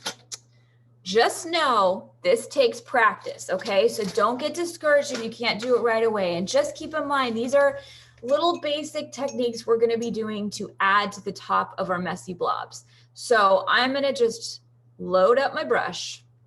And a rose can be as simple as a spiral. So I'm going to do a very, very simple one. So if you feel like you've never drawn before or painted before, this is the way you can do it. It's just going in a spiral with the tip of that brush and then maybe pushing it down here and there. So this it would be for anybody who feels like, oh my gosh, I've never drawn or painted before. There's no way I can do this. Start with a spiral for that rose. Okay, but if you want it to feel, I don't know, like I'd kick it up just a notch from a spiral, you are gonna start, I gotta make sure I show my water in here. Okay, you are gonna start with the tip of your brush and give it like a little, it's gonna be like a little comma shape. And then you're gonna start pressing down and then pulling that brush out. And it's like a little tiny spiral. And I like to mess around with the shades. So this is obviously a really dark shade. I'm just gonna dip my brush a couple times just so I have a little bit of a lighter shade. And I'm just gonna keep going. And then I'm gonna keep my brush down and just pull it around. And I'm gonna do the same thing. And you start creating your little rose. And you can keep it like a little bud, or you can keep going with those petals. And the lighter those petals are on the outside, the more of an illusion it'll be of that being the inside. So it's gonna draw your eye in. This camera's a little tricky. Like I wish the color was a little bit better, but I think you all get the gist. So I just keep dipping my brush to make it lighter and lighter as I go. And there you've got a really simple, loose rose. So I sometimes like to then, you don't have to, but you can darken up that middle while it's wet. You can just drop your paintbrush in with some dark black or brown, and it's just gonna pull your eye in even more. Yes, Mindy, I will do it again and again and again. So you can go really simple, and I go simple like this all the time. I will do these two types of roses next to each other. I will do, and it doesn't have to be a rose too. I like a ranunculus flower is often layered like this and looks like a spiral. This could, this could even be like the center of a peony. You can really get loose with what these are even considered, but I called a rose or like a layered flower. So I'm gonna do this again. What color do I want to do? I'm just using straight from my pan. We'll do purple. We do like a darker purple. Let me just mix up a color really quick. Okay. All right, so same thing. I want to be able to have my water in here so you all can see how many times I dip. Okay, so let's see if I can go. Raise my table. Okay, ready? Here we go. So we are going to start with that spiral, or even like the shape of a comma, by just pulling your brush around. Can you see that? Okay. And now I'm going to continue it, but I'm going to pull my brush from the other side just to start building some petals. And then I'm going to do it again while I still have this really dark saturated color. But now I'm going to start lightening things up. So I'm just doing a dip. I'm just dipping it, like barely dipping it. And it's going to lighten things up quite a bit. And then I'm going to pull my brush in the shape of like a comma. And then I'm going to do the same thing. And if at any point you want something darker, you can always dip back in and, pull a darker shade of it in. And then I'm going to just keep going around. Same thing. And it's not going to look exactly like this one. It's going to look probably a lot different. You can keep going and going. I'll make this one a little bit bigger. And again, if at any point things feel too light, you can just dip back in and keep working. I like the trick is keeping it fairly dark in the middle and then lighter as it moves out. I don't always do this, but it's a great trick for just, contrast and bringing your eye into the center. You can just keep going and going. And again, while it's wet, what I like to do is just pick a dark color and drop it in that center. So then it pulls your eye in even more. And because it's wet, it'll bleed a little bit. It'll move around and that's okay. Do you want me to do one more? So you can just see the repetition? Okay, let's do a different color. Let me do like an orangey color. All right. Yes, it is achievable, right? If you practice, and this is one of those things you got to practice over and over again, but it's definitely achievable. Okay, we've got our orange. I'm going to start again with my comma or a little spiral shape and just pull my brush around, you know, so you get that little spiral. And then I'm not dipping it while it's still saturated. I'm just pulling my brush around a couple of times to get that darker center. There is no right or wrong way. If for some reason your brush slips and things get a little bit like they touch, the lines touch, that's okay. This is all about loose and expressive. So I'm going to dip again, whoop, just the tip into the water, pulling it around in that comma shape. And I've got some, I don't know what this is. I've got black paint on here, but that's okay. I'm just going around and around.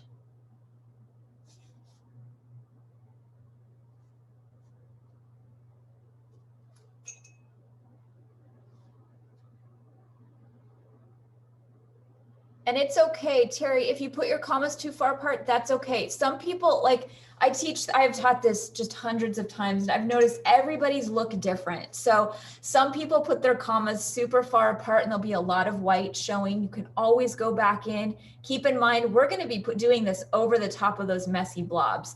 So it's okay if your commas are far apart. Just play around with experimenting, you know, maybe I'll do one far apart just to show you that it's totally workable. So, you know, you could start way far out. Your commas can be whatever you want them to be. I mean, this is where you can find your own groove and your own style, but you can go lots of space or you can squish them together.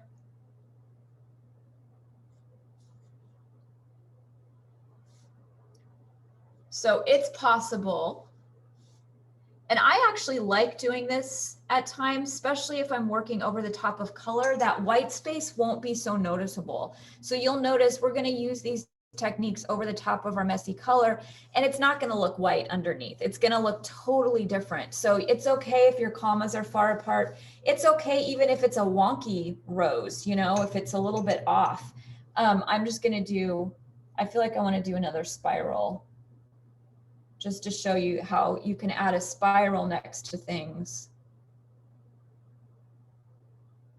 And it's a fun way to just add something simple. So I add spirals all the time.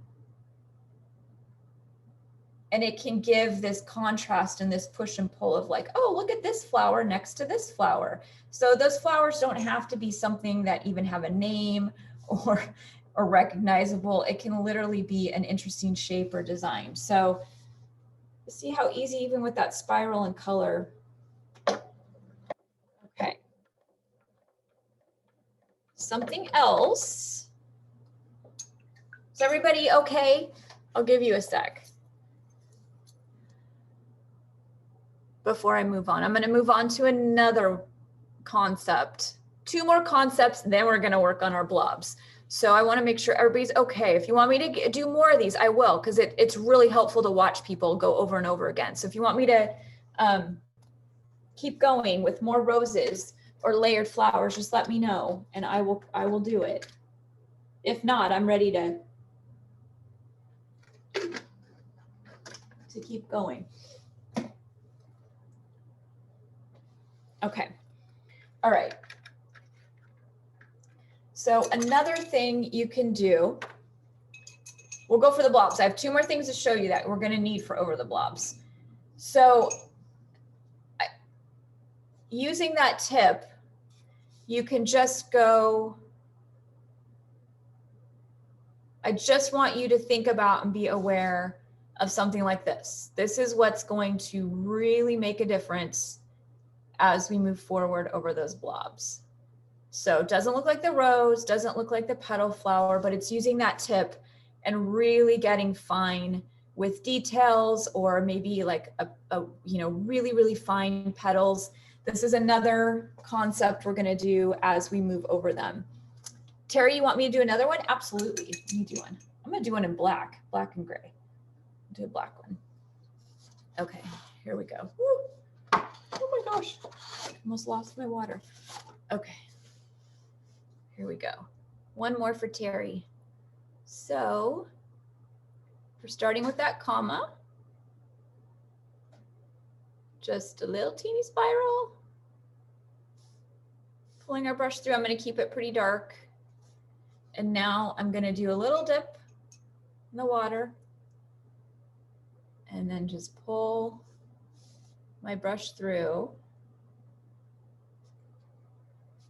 This one's a little wonky. It's okay. Another little dip. And I actually like this size. Like I would probably keep this as like a little rosebud, but I'm going to make it a little bit bigger.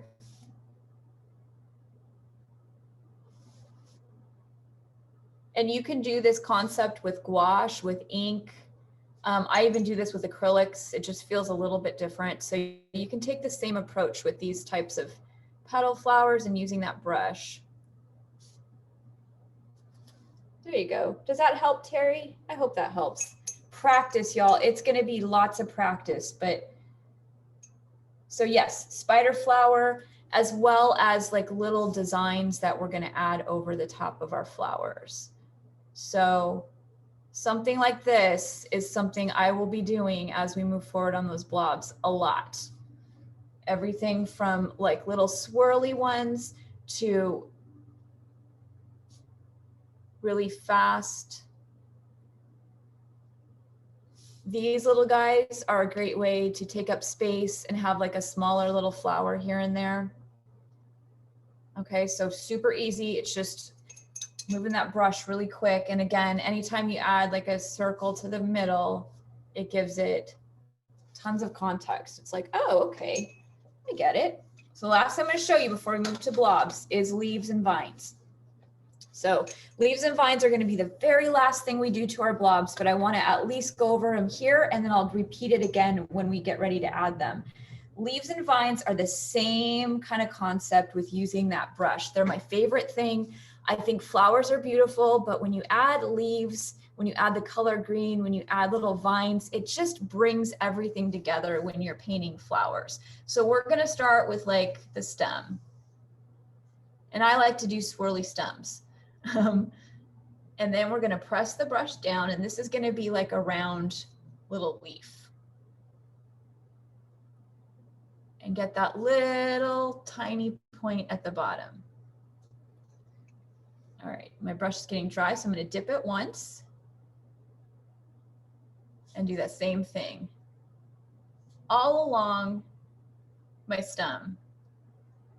And if you want something darker, you can notice it's darker and it's getting lighter as I go. You can just dip your brush again, or you can let it go light and then just keep going. You can go all the way down. You can go, just to one point in the stem, just like in nature. Okay, so those are kind of round leaves. Let's flip this and let's do, when I do my leaves, I like a really nice, like olive colored green, even like kind of shades of brown, just like pulling in. Okay. So another way to do a leaf, and again, I'm going to show this again on our messy blobs at the end, but I want to just give you a preview. I do these kinds of leaves, kind of like a banana shaped leaf sticking out of things. I will have them right next to a flower, and it instantly transforms that flower. It's like, oh, it's a flower. Oh, it's a bouquet. I got it. So you can start pairing that size. And that's what me really pressing my brush down. Leaves, oh my goodness, the sky's the limit for leaves and vines. I live in the Pacific Northwest, so I have so much inspiration around me with greenery, but you know, you can really take this and run with it with teeny tiny leaves. So just a flick of your brush, barely pressing down and just getting some little teeny tiny leaves on that vine, you know, and you can carry them all the way down. So I want you just to see a little preview what we'll be doing at the end to our bouquets. Let's do one more. I'll do one that's like, so it's that same concept of, you know, pressing that brush down, using that tiny tip, but also using the belly of your brush, the larger part, and just building those leaves around a stem. Okay, any questions before we move on to blobs? Anybody need to see anything from this little experiment? Do you all need any time to experiment before we dedicate to our blobs? Or you feel ready to go? I know I'm ready to go on those blobs. So I'm going to rip this off.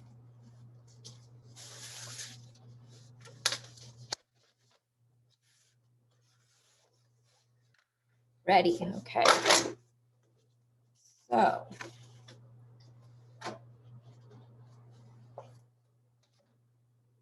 all right.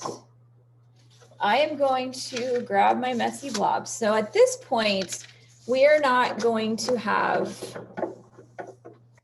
anything on that block of paper. I'm just going to switch and talk for a second. Something to keep in mind is if you are comfortable working on this block of paper, the layers and the steps I'm showing you can all be done while your paper is stuck to this. The only reason we've ripped it out in this class is because we're letting this dry and doing other things. So just keep in mind, I hope I'm explaining this correctly. I hope this makes sense. Keep in mind, you can do this entire process while it's stuck on your block of paper. So just, if you don't like working on loose paper, just keep it on your block until you're completely done. But for this class, we had to rip it off for the way that we're doing things. So mine's loose. I'm not going to tape mine down. They make special tape for watercolor paper. You can also use masking tape, washi tape. You can also I just got paint in my face. You can also use masking tape and washi tape to tape things down if you feel like you need it to stay put. I'm not taping mine down. It's just the way that I like to work. So that's just a little sidebar, keep in mind. The tails of the comma strokes need to be going in the same direction. Hopefully I can answer that question.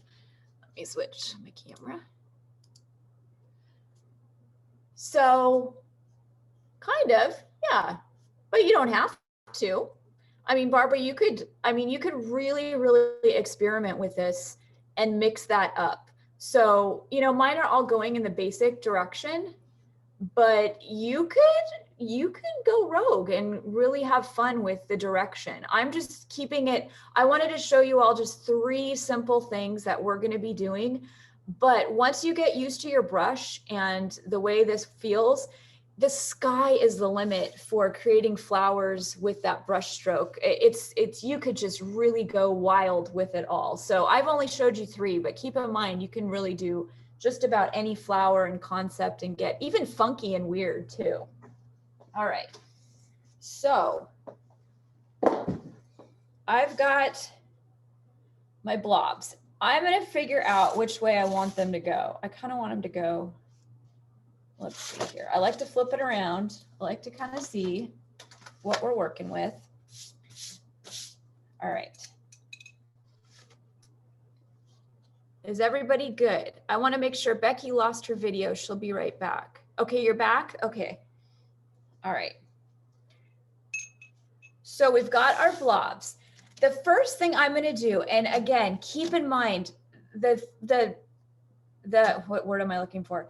The order of things I'm doing, you can mix it up. I'm just showing you for the sake of teaching what makes sense to me and what will hopefully make sense to you all. I'm going to start with the petal flowers, as a flower to put in some of this white space. So the reason we kept this white space is because I want to show you how you can fill in space with those flowers. And then we'll start working over these blobs. So I'm going to take a really, really dark saturated color. We're going to go, let me just, I'm going to have to lower this. Sorry, lower my table. Okay, I'm going to go for that really deep pinkish red. And I am going to get my brush really, really loaded with paint. And I'm going to add one of our petal flowers right here in the white space. So I'm going to let myself go over the top of my blobs. That's okay. And that's why I want my color to be pretty saturated. And the reason I go over the top of things is I want this to feel like a bouquet. Like in a bouquet, things are layered, things, you know, are stacked. And this is my interpretation of the way that looks and feels. But try to hold my hand so you can see. So you'll see I'm just going right over the top of things. And filling in that white space.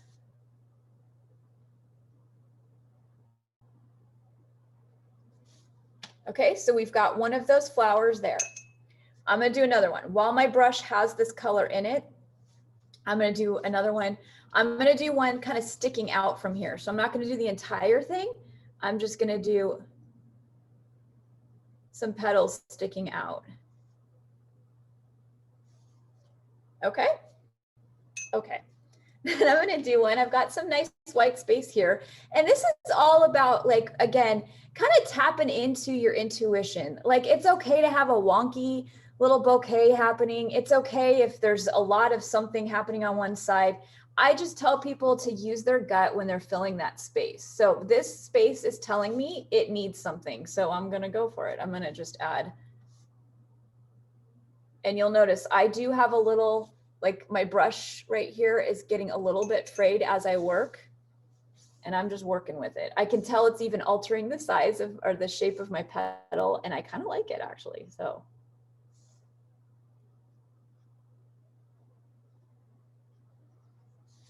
So I'm just gonna start, and you know what? I want one more right here because my eye feels like I want like this kind of balance happening with this color.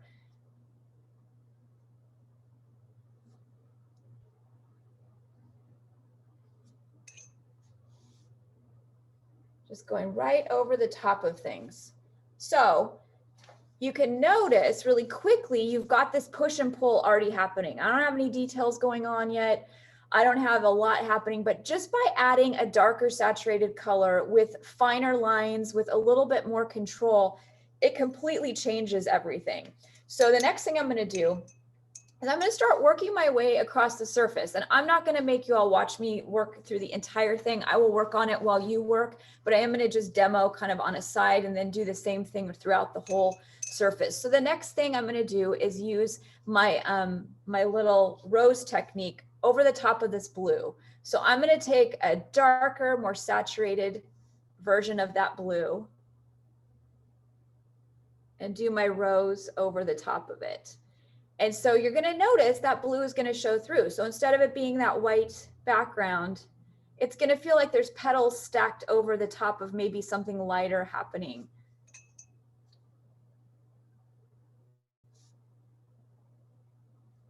So again, I'm going to let myself overlap over some of my other color. It's okay. Nothing bad will happen if it overlaps. I'm even going to let colors blend. If it's wet and it blends into the red, that's okay too. So really quickly, I've transformed that little blue messy blob into something that looks like it has a little bit more depth. So it has light blue and it has dark blue over the top. I'm going to do another one, but I'm going to do it. I'm going to do one right here with that pink. Same thing. Actually, I'm going to pick a different color. Sorry. I'm going to pick a lighter kind of pink. Same thing. Put two little roses next to each other.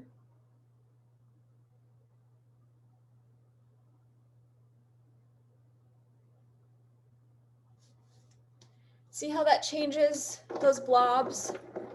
So let me raise my table.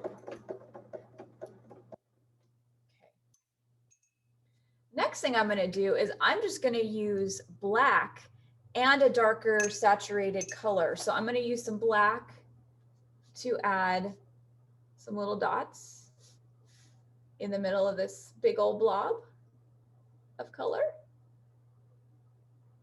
So again, that's why I wanted you all to just get comfortable with like using that brush in different ways.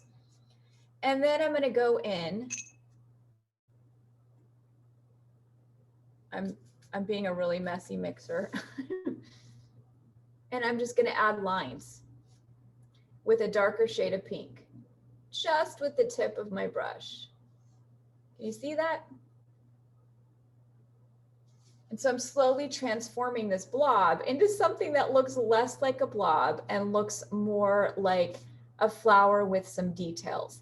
Now, these details aren't realistic. These details are not pulled from, you know, a flower in front of me. They are just pulled from, you know, the basics of like when you see a flower, there's some details on it, there's lines, and you can really play around with this. You can just start adding tons of lines. You can add a different color of line. I love using black and then a dark shade.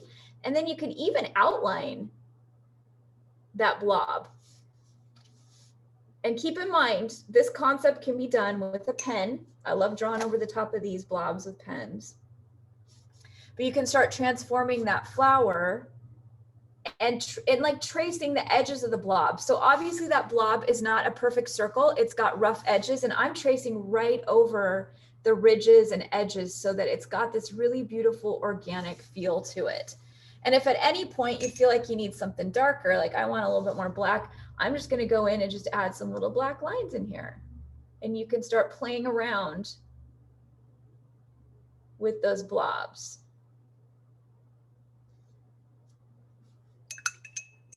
Okay, so the next thing I'm going to do, and then I'm going to set you all free to kind of work on yours. I'm going to just do that little spider, little flower right here. Same concept, but instead of it being really, really like traced over, I'm just going to do these little lines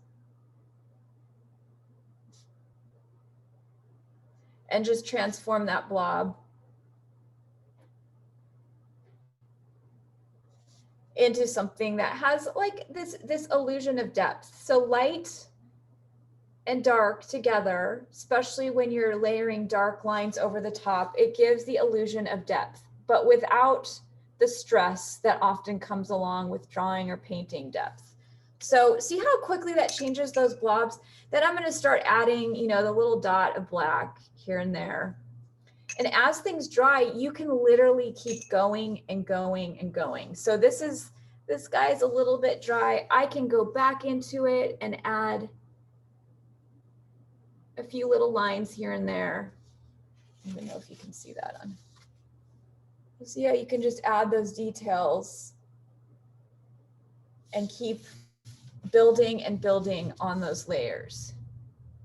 So, any questions at this point before I set you free to start working on your surface? I'm going to continue to paint on mine. I'll answer questions as I paint, but is there any questions before we start on this? Don't be scared.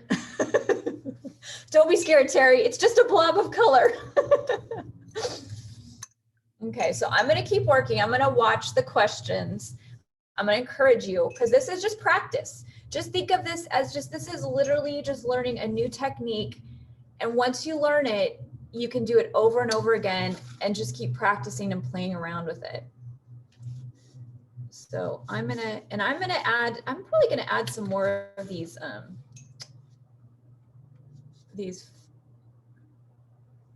petal flowers. And you can add as many petal flowers as you want. I mean, I kind of like filling up my white space with petal flowers, but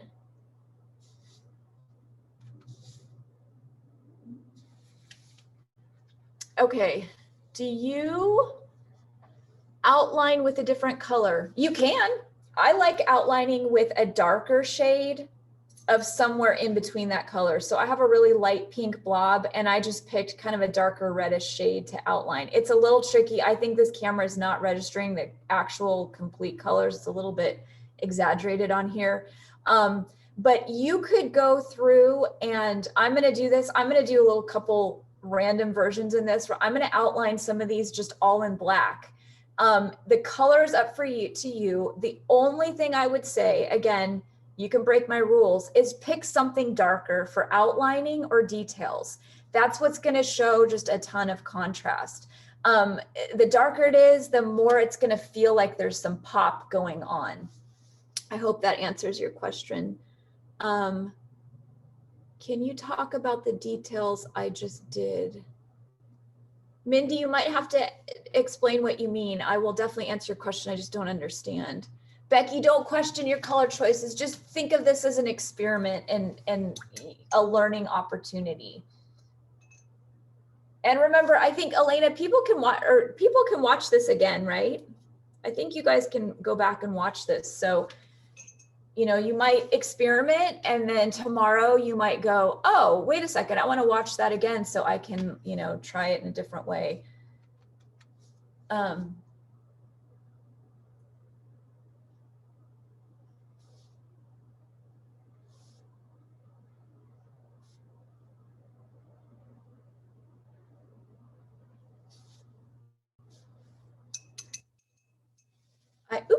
I added details to that center flower. Yes, see, like dots to the center flower.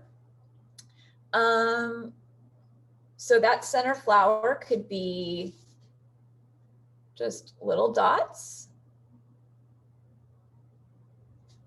like that, or you can also just do like one dot. I do that all the time. I'm actually going to do that. Like, you know, it kind of reminds me of a poppy or something with a darker.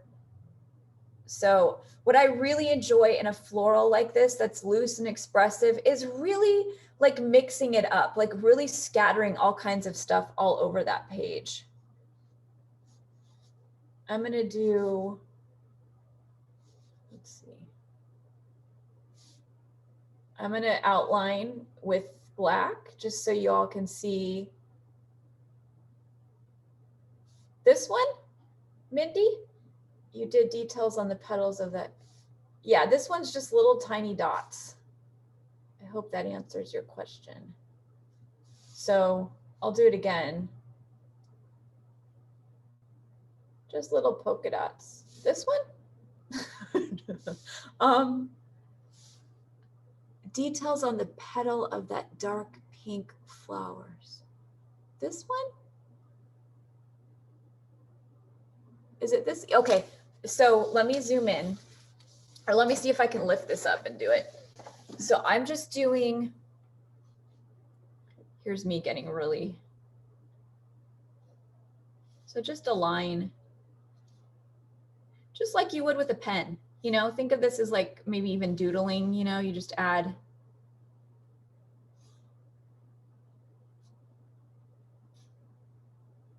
Yeah, you're welcome. And then I just add a center. So I'm actually going to outline this. I want to keep my eye on time. Do we have, are we till 12 or 12:30? We are until 12:30. Okay, that's what I thought. Okay, good. Okay, so I'm going to do this one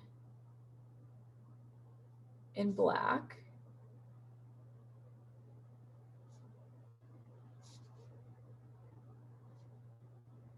And my brain, I'm really illustrative when I draw, so I love black lines. So it's really hard for me not to outline everything in black. It's okay if you do. I like doing that on some things. I probably have a sample here. Sometimes I'll outline all my blobs just in black, while other times I'll challenge myself to use shades of color. Again, the trick is just picking something darker. It doesn't necessarily, there's not a rule. I'm going to mix it up and do black outlines in some of these just so you guys can see how the black outlined flowers are going to look different. It's just another version that you can do.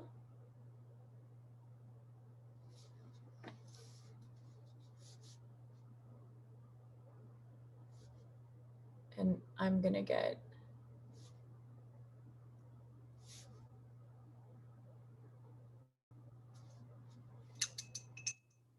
My paint water is black, which is fine, but it's quite dirty.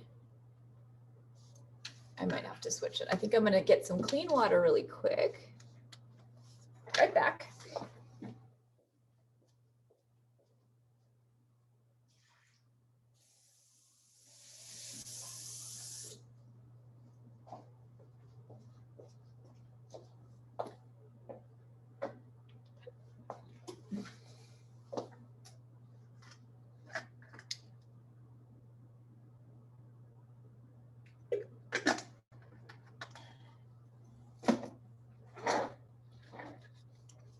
Okay.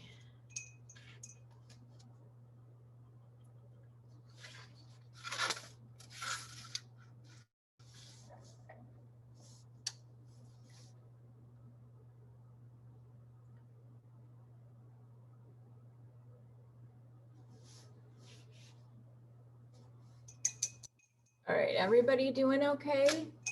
Anybody freaking out? I don't want anybody freaking out. Okay, nobody's saying they're freaking out, so I'm assuming you're okay.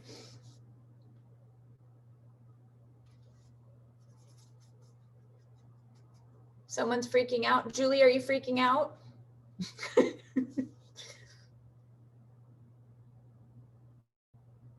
Yes, it's part of the process to freak out.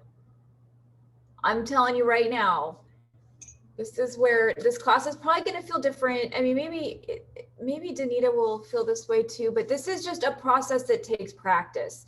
It's not a formula. It's like not a canned kit. It's all about, you know, getting accustomed to the way that it feels. Yes, it makes wonderful fabric. Oh my gosh. Watercolor expressive flowers make great fabric.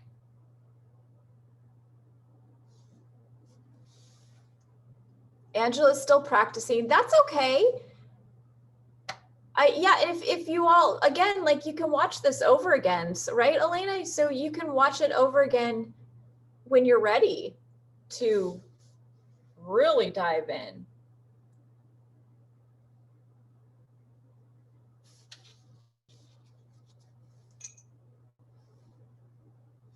Okay.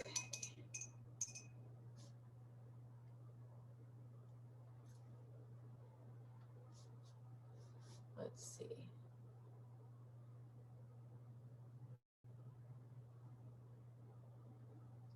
That's true. It's only a piece of paper. It's not, I mean, I say that about a wall when I paint a wall. I'm like, it's only a wall. Like, what's it gonna matter?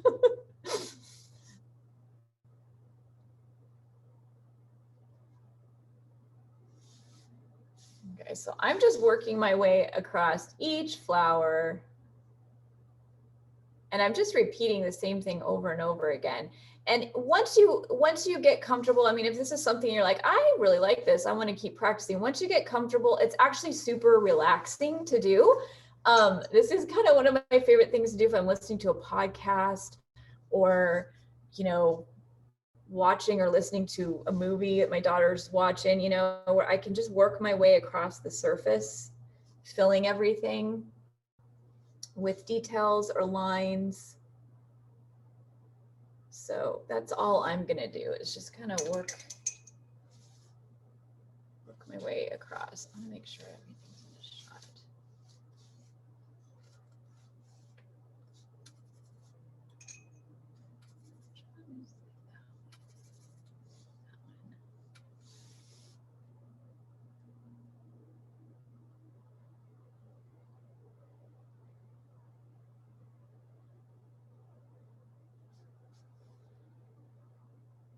Yeah, this is just your first one.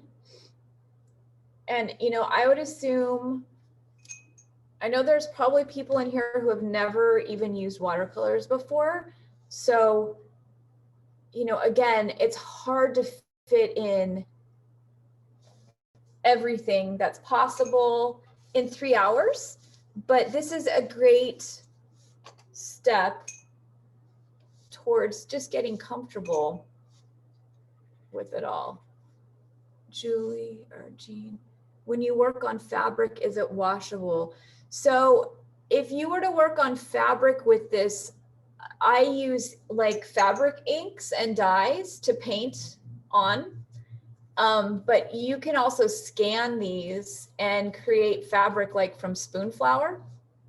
So, you know, you could take the same concept and utilize fabric dye or fabric inks, things that are made for fabric, and use your brush in the same way. So it's permanent, or you have to heat set it. But you can also scan these in and do all kinds of stuff with them moving forward. So I often will photograph or scan my stuff, and then I'll use the company spoon flour to create yardage of fabric that I get printed. It's a little bit expensive, but then you can, you know, have your very own fabric to do things with. Octopus flowers, yay! I really mean it when I say the sky is the limit, and you can take this concept and just have fun and even get funky and weird with those shapes and details. You really can go, because it's all about expression and being imperfect. Now, if we were, you know, drawing, if I were teaching a drawing class, there'd be more guidelines and things you have to remember, but this is so forgiving. The whole point is being fairly loose and expressive. So the tighter you get or the more perfect you get, it almost will backfire. But if you are willing to be wonky and expressive and just let things be, that is what we are wanting to embrace in this whole process.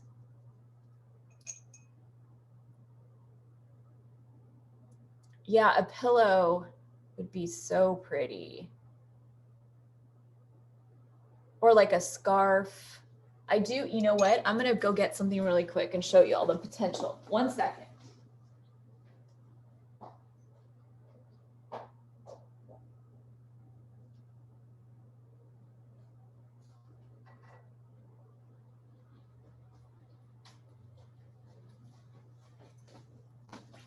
Okay, I'm back. So just to show you what you can do, I have a bunch of scarves that I've had made, and this is literally made from what we're doing right now. It's just enlarged. So see how you probably can recognize messy blob of color right here with just those details and those really messy roses. So this is what it would look like bigger on fabric. So that's what I mean. When you have even an experiment, even something that's just brush strokes, photographing it or scanning it, you can turn those things that are imperfect into something like a product or fabric. This is another one where it's just like all blue and purple, but look how messy that is. Like that's really, really imperfect, but it's the color and the brush strokes that make it really beautiful. So the name of the company to get fabric made is called Spoon Flower, where you can upload your designs. You can even sell them on there. You can sell fabric with your designs on there. And they make all kinds of different fabrics that you can sew with, do projects with. But I really like these loose expressive flowers because you're able to, they look really pretty on a variety of different things. So just thought I'd show that, a little show and tell there. Okay, I'm gonna keep working on mine. Yes, spoonflower.com. And look at my rag. Look at this rag after. Isn't this pretty? I don't know, maybe I'm weird, but I will dry this out and use my little blotting rag. It's time for a new one for me. But I love my little swipey rags that I use.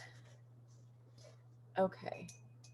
Yeah, I glue my rags into my art journal and I'll do all kinds of stuff with it. Okay.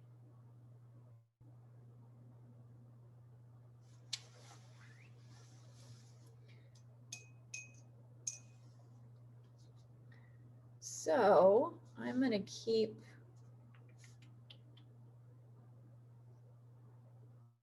just gonna let you all work while I work for a little bit. I want to keep my eye on the time. Yeah, so we have an hour.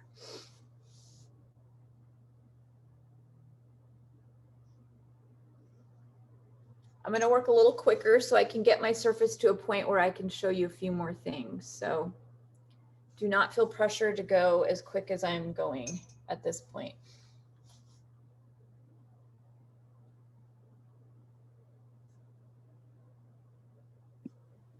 Can I just say something real quick, Alisa? Of course. Okay, so you guys, I absolutely love watching Alisa paint. If you are not following her on Instagram or Facebook, please follow her because she does all these really cool, she calls them process videos. Yeah. And I'm just going to talk about you real quick, Alisa. Okay. And it's just really cool to watch her make something evolve. It puts you in that meditative state. And I want you guys to know that this event has gone really well. I believe this class has been beautiful. We do have a little more time, Alisa, so you don't have, I think you're okay. You know your time, you know what you're doing Yeah, here. time. And Prima is feeling really great about the way the event's going. So be on the lookout. I think we are going to be evolving this event and really moving forward with more fun. And you are making those roses so fast, and I'm sitting here like struggling through. Mine look like Devin. Oh, I just, before you got on, I said, okay, I'm going to work really fast right now. Nobody feel like they have to work this fast so I can get it to a point where I can then show you all something else. So don't work as fast as I am. Well, maybe we need to work as fast as you are and we'll get awesome results. It just takes practice. It takes time. Well, we love it. And if anyone has any questions, but I want to let you know that when we do a show and tell, you'll have to tell me that you want to show your thing. And I think I have to go in, and it's kind of weird, but I have to promote you to a panelist. And I don't even know how many panelists I can promote because we're doing this webinar style. But please post pictures, you guys, and please post in the Facebook group, you know, your class pictures or whatever, and let people know how much fun it was. Yeah, and I'm thinking with timing, if I'm shooting for kind of at 12, being in a space to like Q&A and that kind of thing and show and tell, if that works for everybody. So that's why I'm working quick so I can show the leaves and vines. And then at 12 o'clock, we can chat or show and tell or whatever and I know this is going to take some people all day. Do not be alarmed if you can't finish it in the time that we have. That's normal for learning a new art technique. That's not like a kit or, a formula. I'm really leaving it up to your creativity so do not feel pressure to get this done in the time frame we have. And just keep in mind, I do this every single day. I could do it with my eyes closed. I'm working at an abnormal rate. So just don't judge yourself or be hard on yourself if you can't get something finished right away. So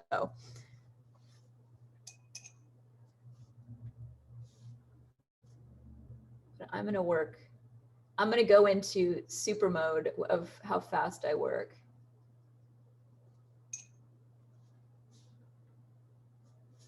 It is muscle memory. It is with some things. Other things I really have to focus, and some things I cannot talk while I'm doing. So it's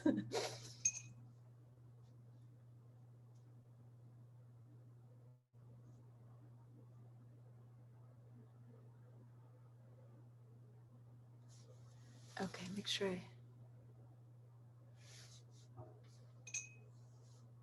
Oh, Judy, you can show yours. I bet it's beautiful.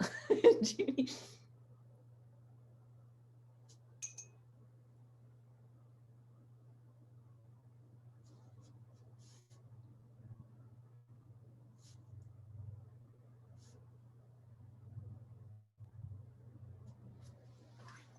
Okay. Let's see here. Yeah, you can absolutely do spiral flowers, and you can, if the rose is not feeling you're quite ready to do a rose, you can do a spiral. I'll do a spiral right now. Let's do one right here. So you can, at any point, and at any point, if you're like, you know what, I have an idea for a completely different shape that I haven't showed you, do it.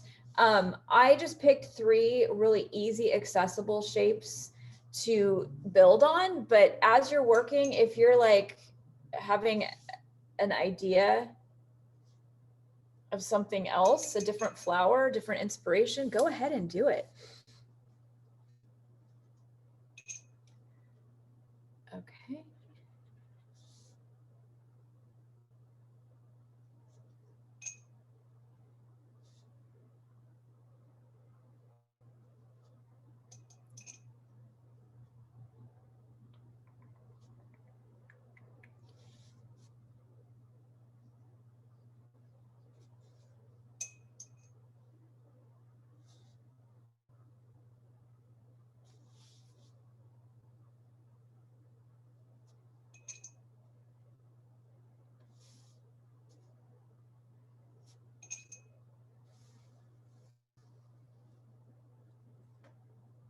Oh yeah, if you feel like you messed up and your shapes look different from mine, it's meant to be. Like it's probably happen, like it's probably meant to be. So just go with it.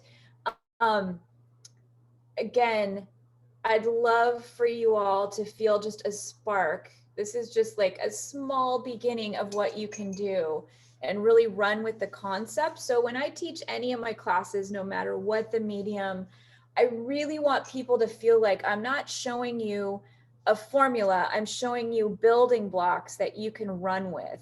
So you can run with messy blobs, you can run with, you know, maybe creating a rose that's completely different. So as you know, you work on this and you play around with it, or even think about it the rest of the day, think of this as just a building block. It's not a formula. It's not, you know, an exact process. And this is why most of the classes I teach, I don't typically have like, you know, a kit or formula, because my passion in teaching is empowering people to learn those building blocks and then just run with it, like completely put your own twist on it. And that's how you start finding your own style.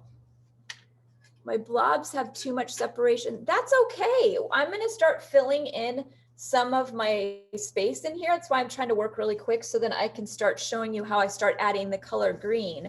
So if there's separation in your blobs, you can fill them in, which I'm going to do after I finish a few more of these flowers. It's okay if those blobs have space. I will show you a quick fix as soon as I get the details on my flowers. So hang tight just a couple more minutes.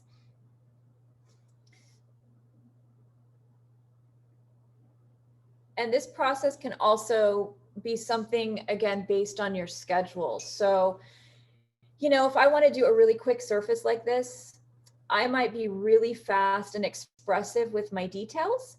But if I want to be super detailed with just, you know, lots of lines and lots of color, I will spend sometimes days on a surface like this, getting each flower not perfect, but, you know, feeling very, very hyper detailed. So think about it in that way too. This is something you can do really quick in a quick session, or it's something you can really take your time over a span of weeks and days to work over the top of.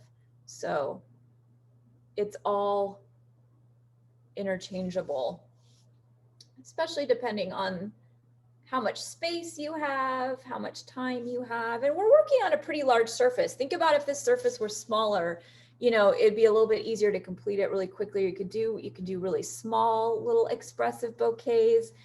It's really something that you can run with.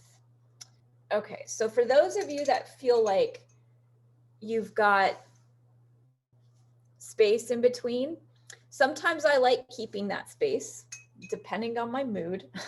because that's everything in my life depends on that. But other times I like adding green. So I'm going to start adding some green and then greenery to the sides, which I think is going to change everything. So I've got a big chunk of white space here. I just like giving a little bit of green in there. I'm going to raise my table. So and again, I personally, like, I love all the beautiful colors. I love all the shapes of flowers, but for my brain, when I am creating florals, it's the greenery that really pulls things together. So there's just something just delicious about little pops of green incorporated in. It could be whatever shade of green you want it to be, but you know, green and red are just, there's just green and bright, I don't know, the garden, it just feels, I love it. So you'll notice I'm just doing little swipes of color, just kind of filling some of that white space. And then I'm holding on to it in other areas. So I'm going to take another shade, just that kind of an olive green, and just popping it in there, here and there. So again, I'm not looking to fill all the space for my bouquet. You are welcome to. But I just like using some of that white space to start throwing in some greenery. You can also use that white space and you can put more blobs of color in there and keep adding blobs of color and new little flowers here and there. I enjoy adding greenery, and I don't add details to that greenery. I just throw in some brush strokes here and there.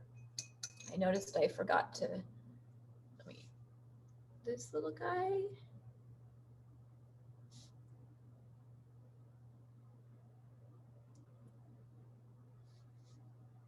Okay.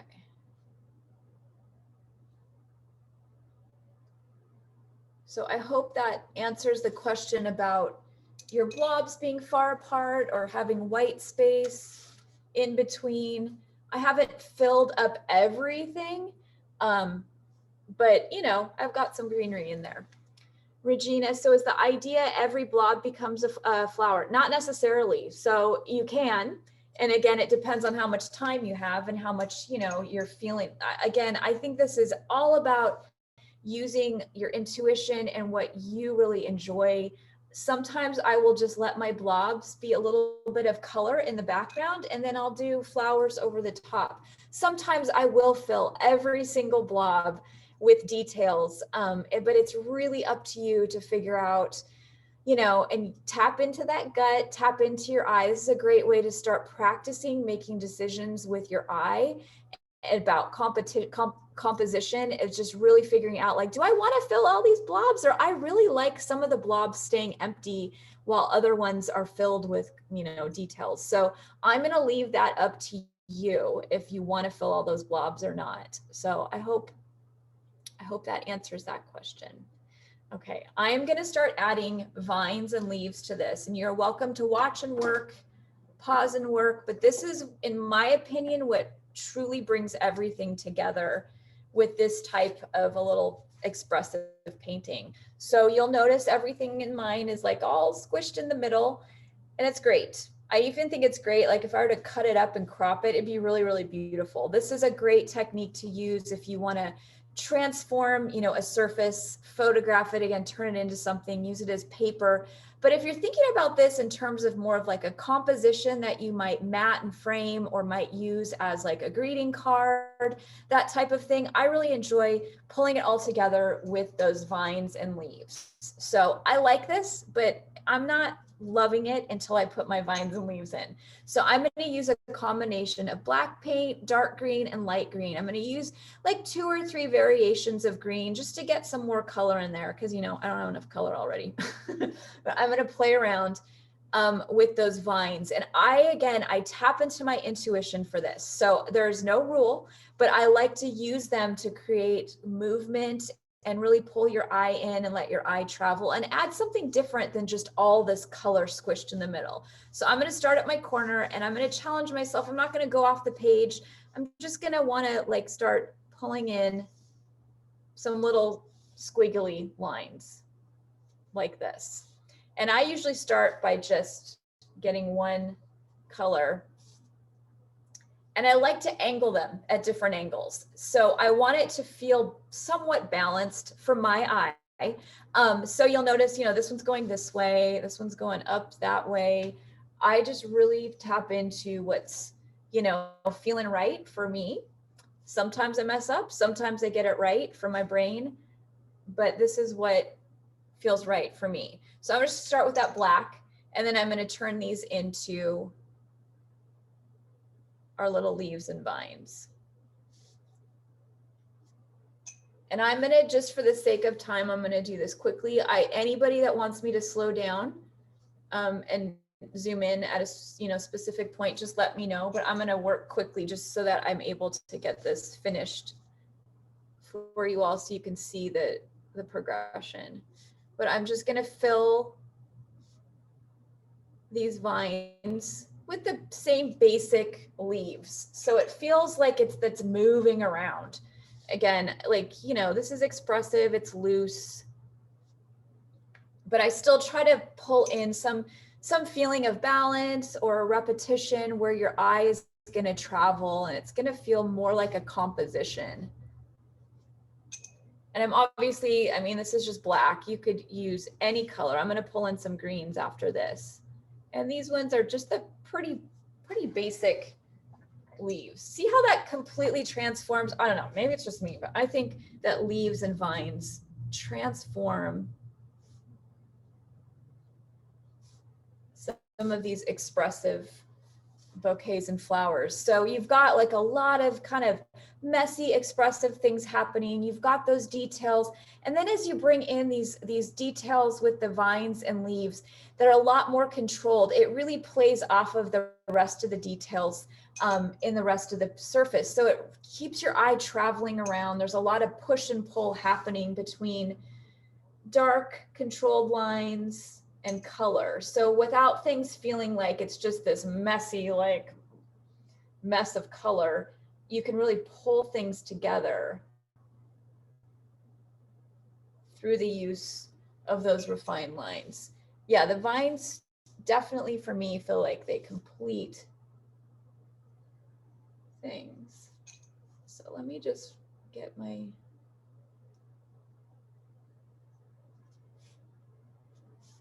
and this is just one color. So we'll go in.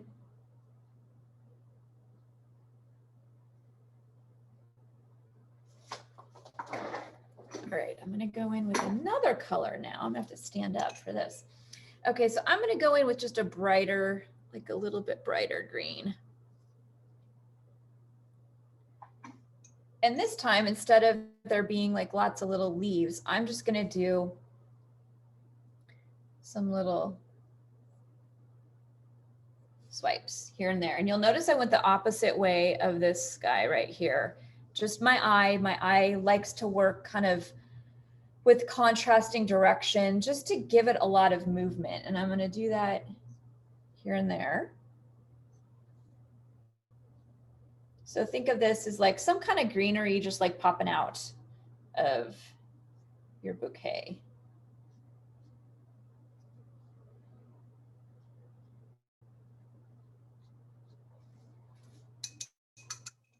And I want something up here, but I'm going to pick a green.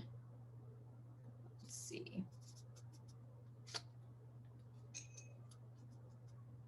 Go for. So I'm going to go up here.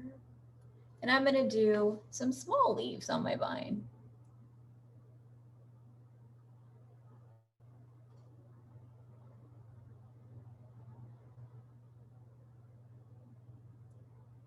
And I enjoy going right over the top of things. I'll layer right over the top of petals.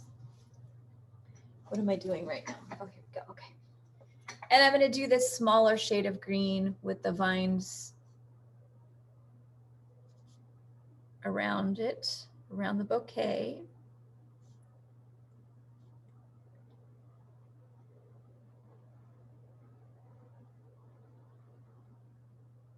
So I love to, again, use big things, small things next to each other. It's like what I call like a fast trick tricking the eye with contrast. So, you know, having these bigger, bold stems and vines right next to finer lines or tinier little leaves just gives the illusion of there's something more happening with contrast.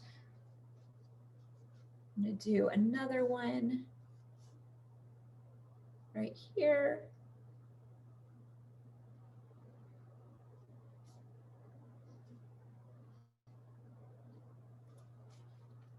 See how those vines start grounding everything, just kind of pulling it all together. Instead of it feeling like it's just these flowers floating in the surface, you suddenly have just a little bit of context.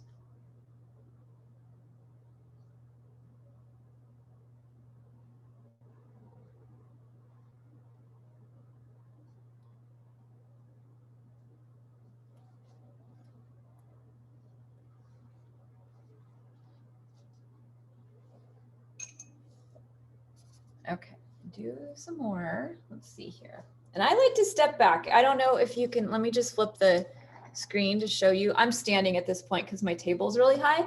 But when I'm working like this, especially if I'm like trying to create some kind of balance in it all, I like to step back and kind of look at it, or even hold it up if I wasn't filming the way I am, just to see like, okay, where is there a space? Where is it feeling like it needs something?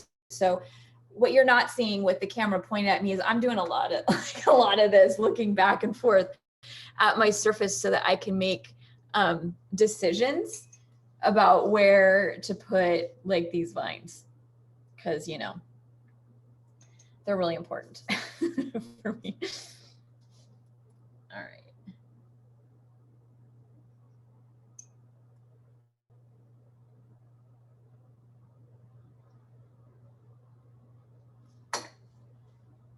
So I'm gonna pick another color. Let's see what we'll do, like a light green. And I'm gonna do a couple of like bigger leaves. So you'll notice in a lot of stuff, I like to pick a point. So you'll notice I've, like a lot of these I've met right at that point. I like to continue to build from that point. So just throw a leaf in here and there.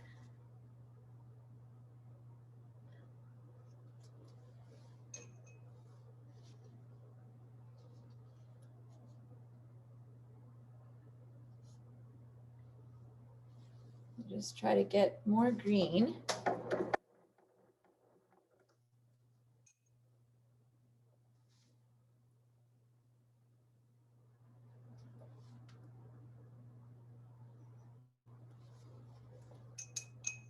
And then at any point, if it feels like, you know what, I need to add more,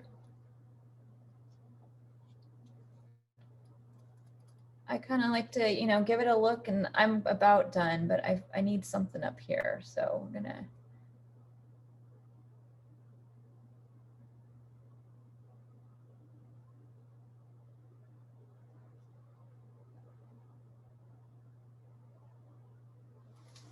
And okay, I think I need a couple swipes before I finish. Somebody's asking a question. Okay. My colors are starting to get mixed up in the case. How do I clean that so my colors aren't muddy? So I'm assuming you're talking about the colors in here in your pan. I want to double check before I answer you.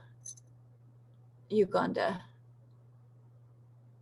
As if it's in here, you can use like a wet, okay, you can use it, you could dip like a paper towel or a rag in and kind of clean it up. I know some people will like rinse their watercolors. I won't do that. But if you get something clean, I mean, mine are kind of mucky at the moment. I'll go in with just a wet rag and just kind of dab it and clean here and there. That's the best way I do it. So, okay, let me add one more little vine and then I'm going to call this done.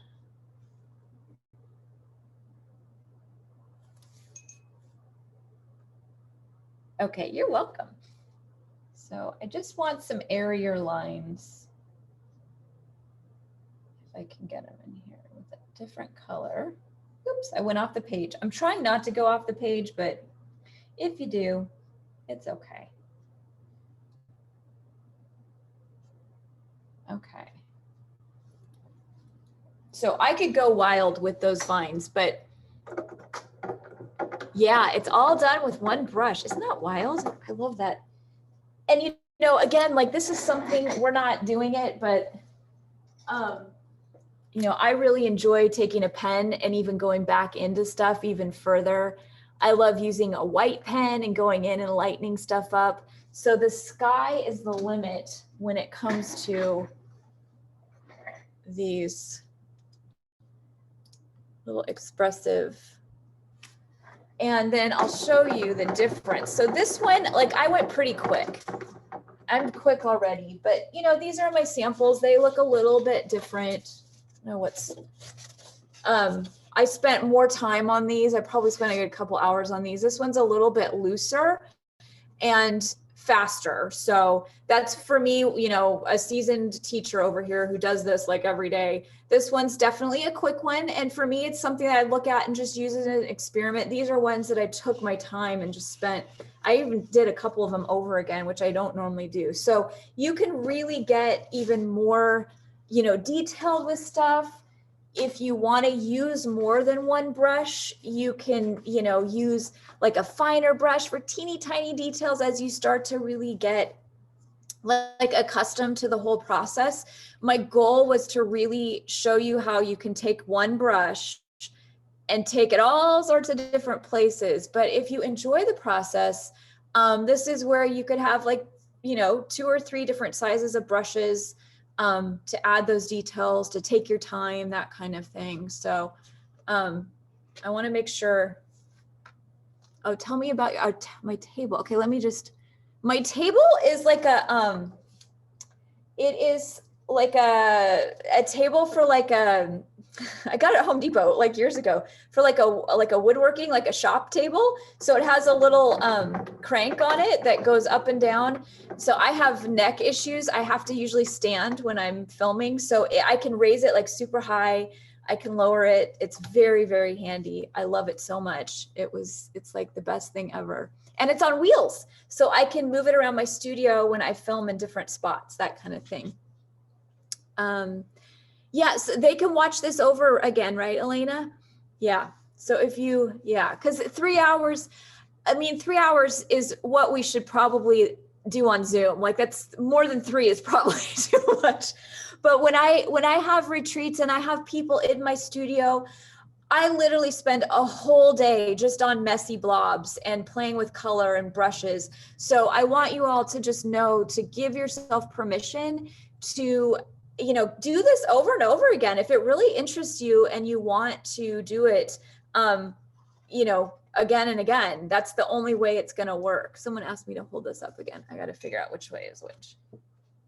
Which way is which? This way. Okay, so there's this one. That's to Stephanie. I still have white space and I don't know what to do with it. So Terry, something I always suggest when people are like trying to make creative decisions is not to feel pressure to make that decision like right now. So sometimes you have to like take a break from a surface and come back to it the next day to figure out if you even care about fixing it. So I would say if you still have white space and you're unsure, don't mess with it anymore for a little bit. Come back to it later today and figure out if you want to add more color or some green or leave it as is. Sometimes when you're in the process, it almost feels like too much.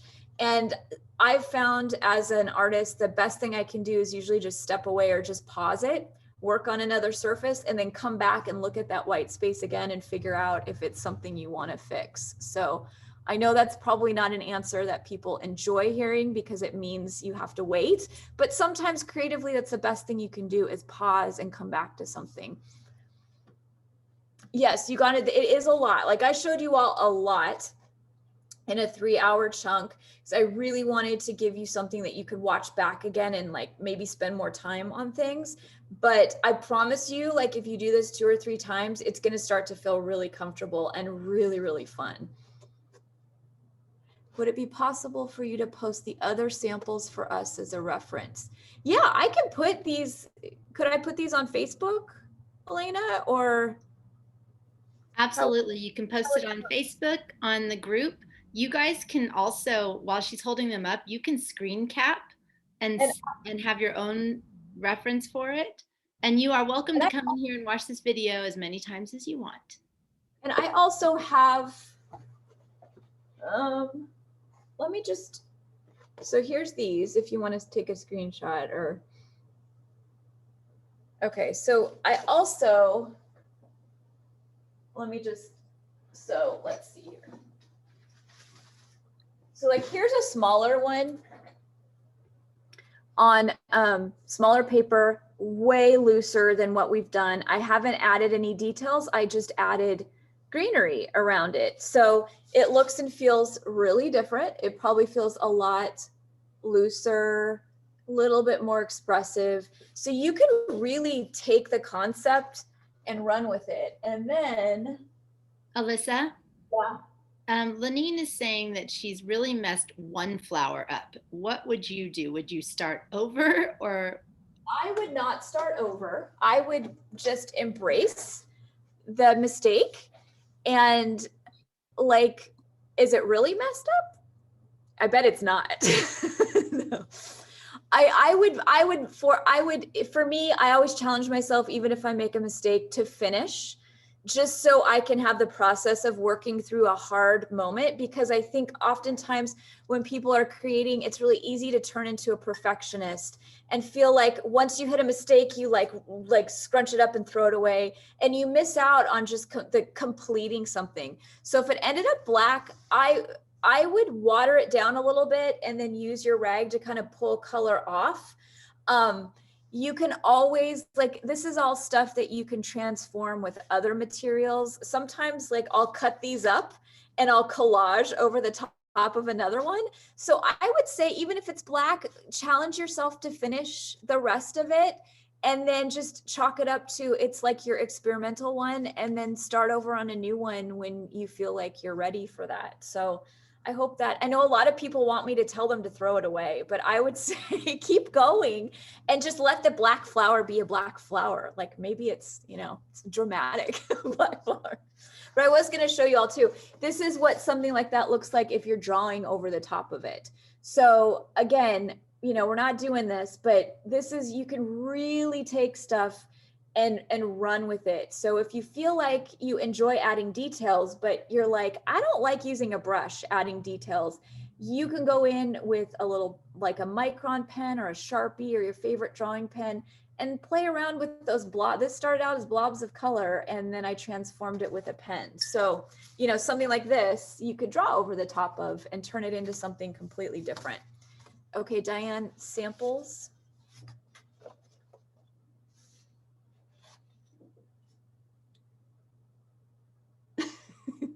I think it's kind of like you're inspiring us, but we watch you do it and it does look like something we can do.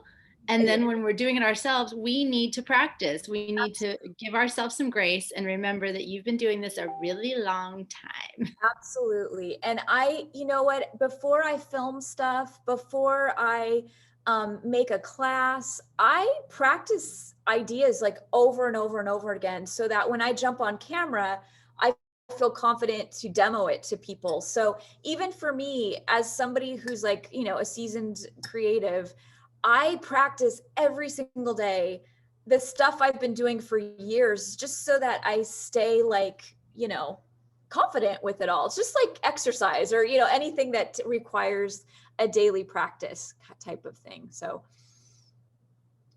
any questions that I can answer?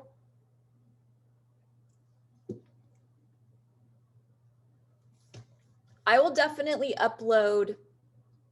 So I can post to Facebook on the group. Okay. So I will later today upload the samples, the sample pictures, so you all can see the different versions. And I would recommend too, if you watch this over again, I guess you could probably screenshot the process, of my hands. Couldn't you do that if you were really needing something visual when it comes to the steps? Yeah, the question about the white pen over the black paint. Yes.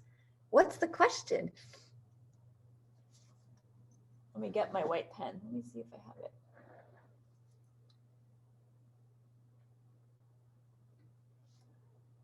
I'm gonna, I don't know if I have one. Yeah, okay. So not watercolor related. Let me just step away for one sec. I'm looking for my white pen.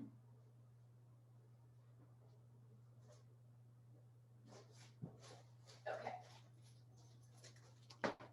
Okay. So a white pen, I have lots of pens.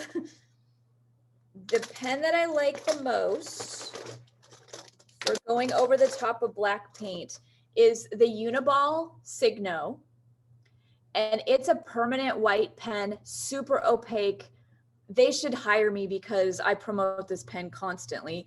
And then a Posca pen, which is a paint pen, it'll draw over the top of those darker watercolors as well. So, you know, something like this, you know, that's this little Uniball pen, and it works so well. I use it over the top of acrylic paint, watercolor paint, ink.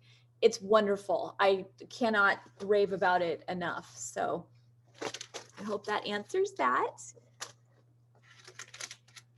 Okay, I feel like I need to fill in the white spaces. Yeah, let's talk about white space. So let's see. It's hard for me to answer without really seeing it, but like, you know, something like this one, you'll notice I went in with a bunch of dark green. You can just fill that space in with color and not do anything to the color. So you don't add details, but you know, anywhere that has white space, you can definitely fill it in. Or something like this little one that was just up on my bulletin board. You know, there's a lot of white little spots in here, and I kind of like that sometimes too. So it just depends on, you know, your eye. If that white space is bugging you, fill it in with a color and just let it be just some messy brush strokes and messy color in there. I hope that answers that question, but I can talk more about it. Does it work? I'm a rule follower and really struggle with this concept, but it's been very good for me. Yay. I paint furniture for a living and need to get out of my box. Yeah, I hope that, again, if you can take this and kind of run with it outside of a 3-hour time block, you know, where you've got to like work through it all. I'm trying to think if I have something with, oh, let me just, see, this is where it's handy to have a wall filled with stuff. So those flowers, you can take that same concept and really run with it in different ways. So I like using these for holiday tags on gift tags. So instead of doing, you know, a messy surface, you can just take those roses and little flowers and play around with like a wreath or like a heart shape. You can really run with just those basic 3 flowers I showed you all. As you practice them, you can get creative with how you use them. So it doesn't just have to be like a messy. Would you like us to show? Oh, sorry. I was just, Diane's hand is raised, and I think maybe she wants to show you her painting. Oh, yeah. Can we let people come on and show? I want to see. I know. So if you'd like to show your painting, go ahead and raise your hand. I believe that is a little button that looks like a hand at the bottom of your screen somewhere. You might need to hover over it. So let's see. What I will do is, Diane, did you want to show yours? I said print, but I meant painting. Diane, whoops, typo. So I'm going to let Mindy go first. And here you go, Mindy. Diane, let me, okay, Diane's not ready yet. Okay, Mindy, you go first. Okay. There's Mindy's picture. There's your picture, Mindy. Can you turn your video on?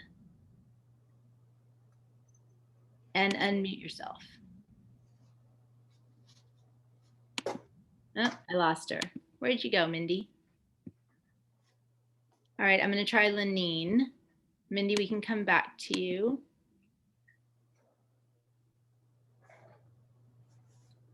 There's Lenine. go ahead and turn your camera on. There she is. See me there? I see your table. Well, where's my picture though? Oh, here we go. Oh, there you are. So can you Oh, see? okay, I see your black blob. So I made this and I'm going to put it there. Where's the black blob? I don't see a black blob. Right Oh, there. black blob. That's okay, but yes, I do that all the time. Cutting these This- up and then messing around with them. I love it. I love it. Yay! I'm not finished, but I wanted to show you what I did for my black I blob. love it. You're off to a great start, and that is a great solution for your black. But I like that black flower. It's not that dark. It actually looks pretty. It's ugly. Anyway, that's mine. Thank you for showing. Hey, Thank you for being here. This has been so much fun. I've never worked in watercolors before, and this has just been an amazing, eye-opening experience. yay! Glad you enjoyed yourself. How do I get off of here now? I think, does she have to press leave? I'll do it. I'll do it right now. Thank you. Thanks, Lenine. Thanks for sharing. I'm going to grab someone else. There. And I like the black flower too, Diane. I agree. But I like the color black. okay, doing the webinar this way, it's a little bit weird. I have to. Okay, here we go. J.A. Sanchez. Okay. There you are. Go ahead and show us your video.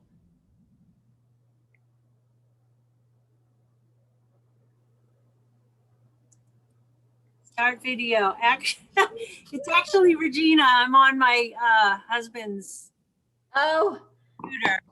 hi, So I'm Regina. not Kate Sanchez, it's Regina Stillings. Anyway. Hi, Oh, Regina. oh, that background is great. Wait a minute. Let me see if I can get it. That's kind of funny. It's on virtual background. Shoot. That's a building in Worcester, Massachusetts, the home of the smiley face. I love that building. Just so you know, the smiley face was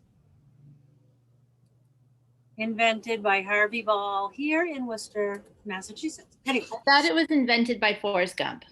I love, No. love it. I think I did too many, but I'm not quite. Oh, I love that. That would make really pretty fabric or like patterned paper kind of thing. I love it because there is so many. It starts to feel like a pattern or surface design. I love it. Did I get the roses right? I feel like I was struggling. Yeah. And you know what? I like that green one. There's like a green flower. Oh, right here. I love that. I would do more of that. I love that. Well, one of those last ones you held up, it looked like you had stuff like that, so I immediately copied it.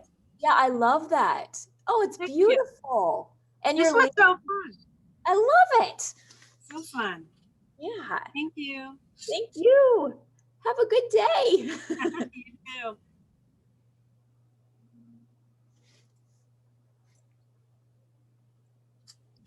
Takes me a minute to put people back into the attendees doing the webinar this way, but 1 second. All right, so next we're going to bring in Oriana. If anyone else wants to show us your stuff, please go ahead and raise your hand.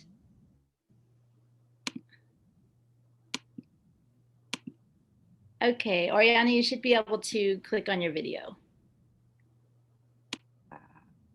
Hi, can you see me? Yeah. Hi, I'll do let it me virtual let me take the background because it's not gonna be able. My thingy is horrible. Let me- No, I don't believe you. yes, I've been struggling with depth and it's very ugly. But I need advice. Okay, It's first I don't know why I keep using purple because I can't handle purple. That is a color that it doesn't do anything for me. But I think my dark colors are like too dark, and I'd be struggling with depth. So Okay, But- first of all, it's not ugly. It's really good. I love it. And I actually think I like that. I gotta pull my computer. In fact, I have to put my glasses on. I think I like the purple. You don't like the purple? No. No? I mean, I would say if the next time you do it, toss out purple completely and go for pick like other colors and pick maybe just two or three. I encourage you guys to use all the colors of the rainbow. But if purple's not working for you, just take it out next time. But I think it's really pretty. I actually like purple as an alternative to using like black because it's still darker and you're still getting really great details and shading. But I love the flowers. There's pink flowers with real curvy. Yes, I love those. Yes, those are beautiful. Your roses are beautiful. I think it's not ugly at all. I think it's beautiful. I would just challenge yourself. That's okay. It's just really dark. So I would just challenge yourself to like finish it and then pick out which parts you really, really like. And then if you want to do it the next time you do it again, do more of the parts that you like. So if the dark purple doesn't work for you, just toss it out and don't do it the next time. But challenge yourself to complete it and then kind of do like a little critique for yourself of like, I like this part right here, and then do more of that. So if that makes sense. Thank you. I'm also starting a smaller one, Woo, yay. because I tried less colors and small canvas. So Yeah. I think it's gonna be best. Thank you. Yeah, no, This I love it. has It's been your first one, amazing. so it's your first. So Thank you all. thank you.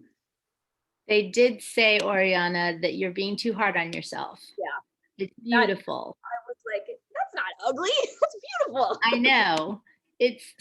We are too hard on ourselves. Why is that? Totally. Okay. Sorry, I'm trying to switch her back to an attendee. Okay, let's see. Judy, you're up next.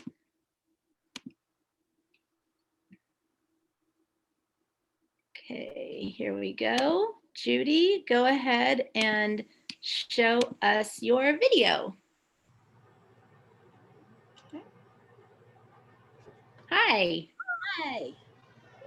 That's beautiful. Ooh, I love your vines. So Those still, are cool. I still love in progress, but I love it. I loved the process. Have you used watercolors before? No. Well, oh my gosh, you're like, this is amazing. It's your first time. I think it's beautiful. I would say, like, if you do it again, you could really practice using the point of your brush to get even tinier lines. But holy smokes, if this is your first time even using watercolors, it's gorgeous. And I love your leaves, your vines. They're beautiful. I love it. I was afraid to unwrap the package. Yay, you unwrapped it. I'm proud of you. Thank you. Like I said, Yeah. I definitely want to do more. This is definitely something I've got to play more with. Yeah, have fun. Just play. Thank you, thank you, thank you. This has been wonderful. Thank you. Have a wonderful day. Thank you, you too. Thanks for sharing, Judy.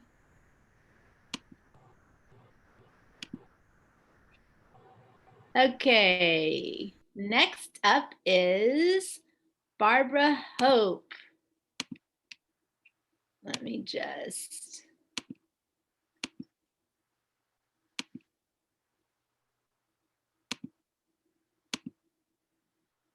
Okay. Okay, Barbara, it should let you do your video now. Okay. Uh-oh. Hear you. Oh, there you are. Hi, Barbara. Ooh, I love it. Everybody's looks so different, which makes me really happy, actually. I like that. I love it. I'm not finished, but I'm working on my The roses. I'm trying to I educate. love it. And you know what? Once you add those leaves and vines, it's just going to pull everything together. But I love it. You got the roses down great. Like the roses look beautiful. I love it. Thank you. I've I never love done that. I actually flowers like before. that green rose at the top or the side. There's like a Uh-huh. beautiful little green rose. That's beautiful. I like the blue rose with the hat. Yes. Beautiful, I Barbara. have to figure out what that looks like. Yeah, it looks like a hat. I love it. Thank you. I've never done this before. I've done oil painting before years and years ago. The little comma strokes. Yeah. So anyway, thank you. You are so welcome. You are off to a great start. Yay. Thank you, Barbara. Welcome. Okay, next up we have, oh, Katya. So Katya joined in on your class, Alisa, your fellow teacher. So let's see. I can't wait to see what Katya has done here. I'm going to move Barbara back over, and Katya, let me make you co-host. This is the whole thing to get you guys done here. Okay, Katya, your camera should work now.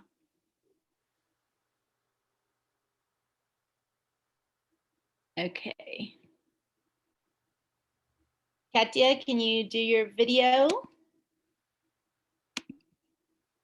Yeah, now it's working. I had great fun and something like that. Woo! You use white, is there a white pen on it? Yeah. Yeah, I have been doodling in the last end, and because I had a black flower there and I was really unhappy with it. So the white pen make it up. And I don't have the big watercolor papers. I have done them on small size. And beautiful. I love it. And that's, you all, this is how you can take pens and other mixed media tools and go right over the top of things. Isn't it?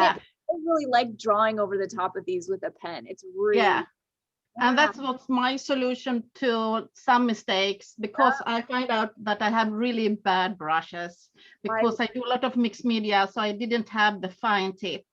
So the pen have saved my mistake. Love it. I think that would be gorgeous fabric. It would be so pretty, like repeated on fabric. It's beautiful. I love it. Thank you. Thank you. I have fun and I have learned a lot. Yay. So, yeah. Thank you so much. Thank you, Katya. Thank you. Okay, next up we have, Carrie Ann. Wonderful. Hold on, let me get you in here. So Katya was in Sweden. She's one of our teachers, and Carrie Ann is in Norway. Did I say that? Is that right? I think so. Carrie Ann in Norway. Okay, here you go, Carrie Ann. Go ahead and put your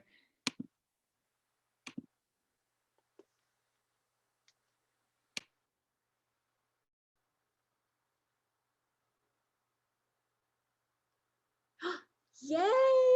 I love it. I love it. Ooh, okay. I always find the things I love the most in people's stuff. I love those little peach flowers with black details. There's 2 of them. Those are so pretty. I love them. I love it. Oh, and you've got the leaves and the vines down. Good. They look great. I love it. I'm not finished, but yeah.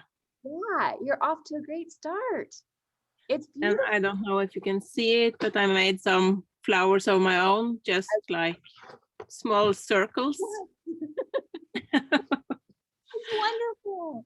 It looks so wonderful. This is my first time watercoloring, so yeah. You guys have done, for people who have never done watercolors, this makes me very happy. You did so well. So Thank well. you.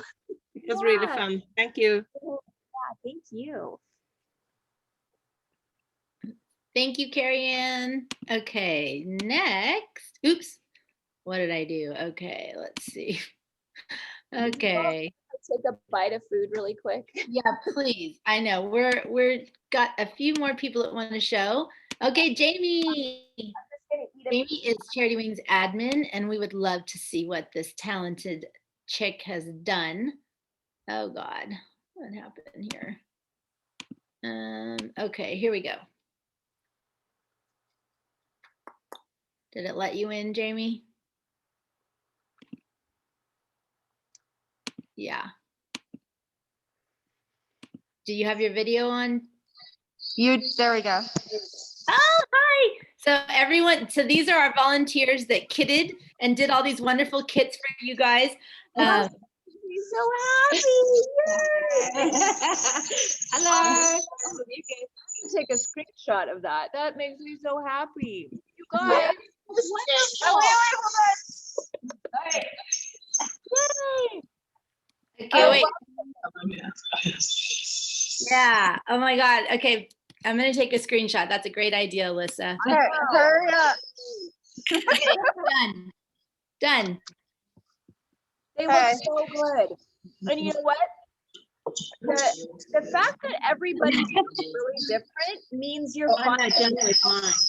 style. They look amazing. They look amazing. Yeah, mine's not done yet. We have lots that aren't done yet.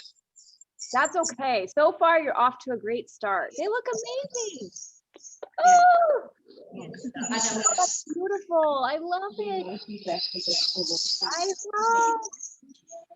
love. Oh, we're getting some feedback. I think some phones are on over there. Oh, they're beautiful. Yeah. They look amazing. Yep. Sorry. That's so cool. Aw, that's so cool. Thanks, you guys. Oh my gosh. They have worked so hard, so hard. And, you know, if we've had any kits that weren't perfect, please forgive us. They're all in there working with masks on and trying to make something wonderful happen. So they, great job, you guys. I'm glad they were able to get together too to show it. Okay, so here we go. Next we have Stephanie. And here you go, Stephanie. Judy?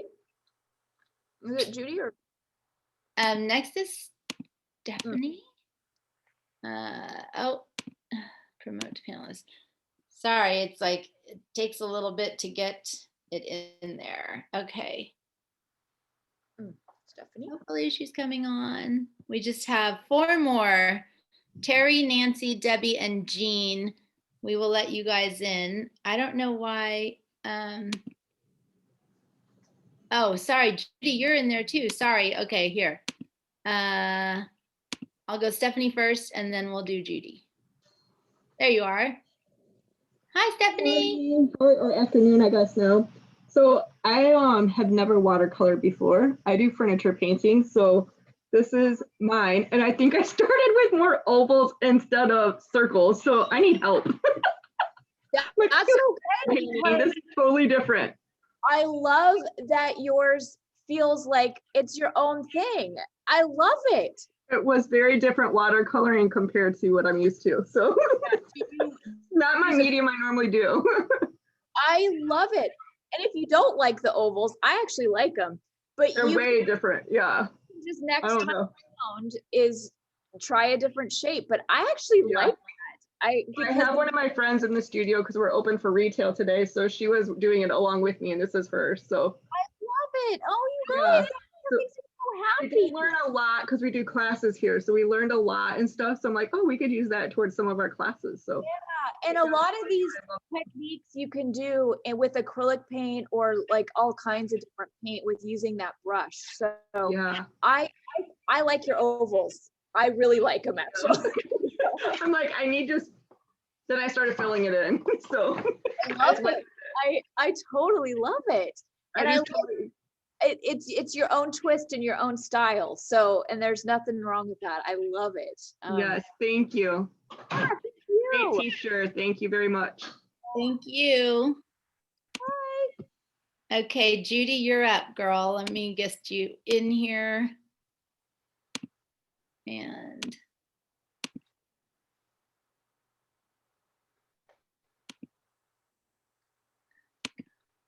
It's such, okay.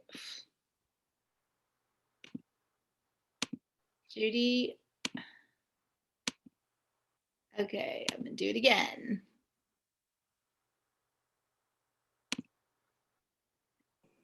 It's thinking. Oh, there you are. Yay. Here I am. I love. This is Ooh. me. Not gonna share, but this is my first time painting anything. I am not a painter. Yay! So there's a lot of work to be done on it. That This is my start. I'm so happy. This is my little mess up one. Too much black.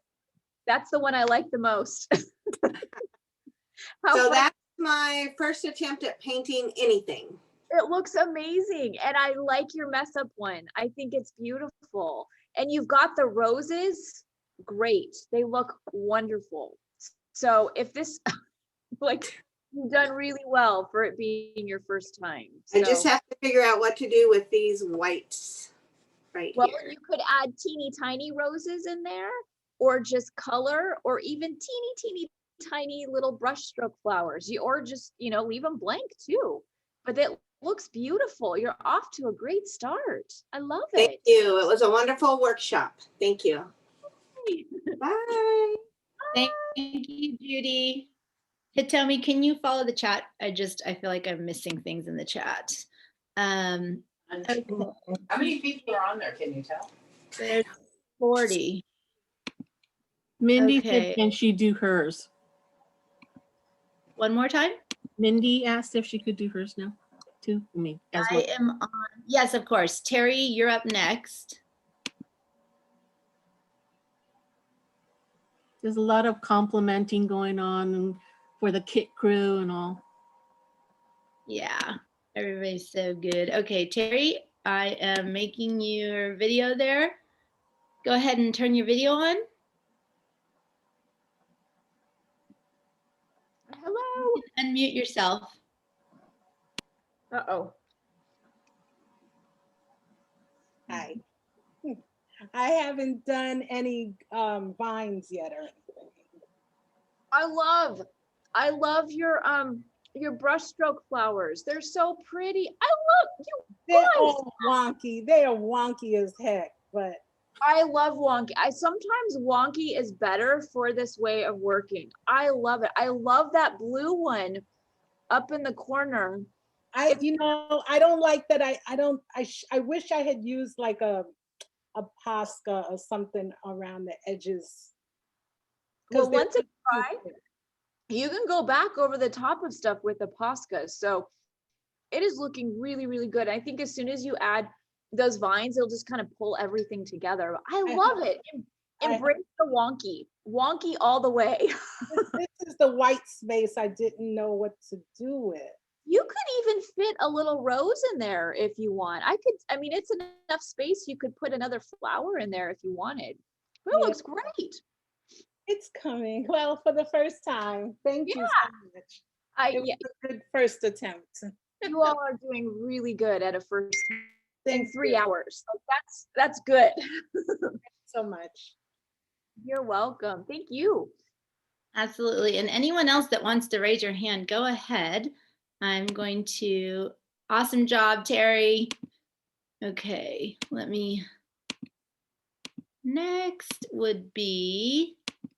up we have Debbie. Okay.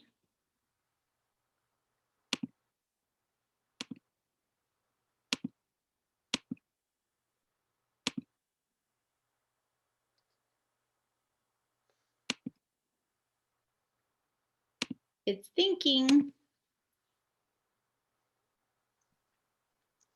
There you are.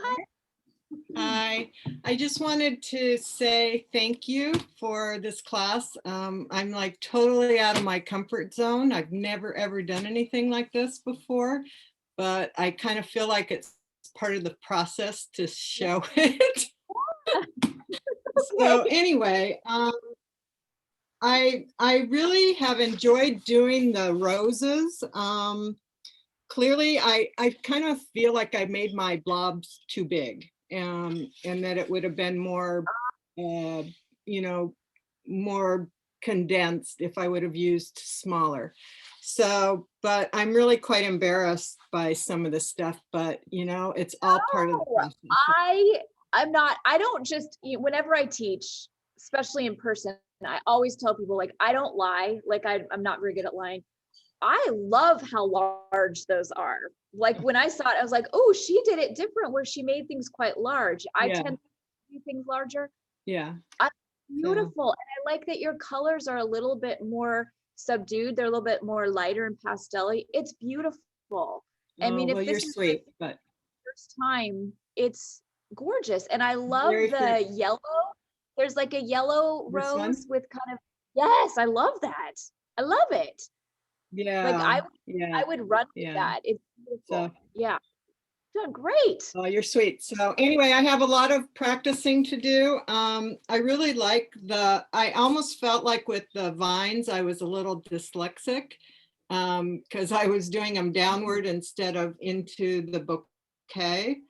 But I think just practicing is what I need to do. So it's kind of given me the permission to do some of that. Doing those vines that way, that's your style, you know? Like that could be your thing. Yeah. Yeah. So but thank you very much. And thanks, Elena, for all you're doing for this event. I mean, it's very exciting, and I know how much work it must have been for all of those volunteers doing all that work. So it doesn't go unnoticed. So. Thank you so much. We really appreciate it. The volunteers have worked hard and now they get to play a little bit. So that's a nice reward.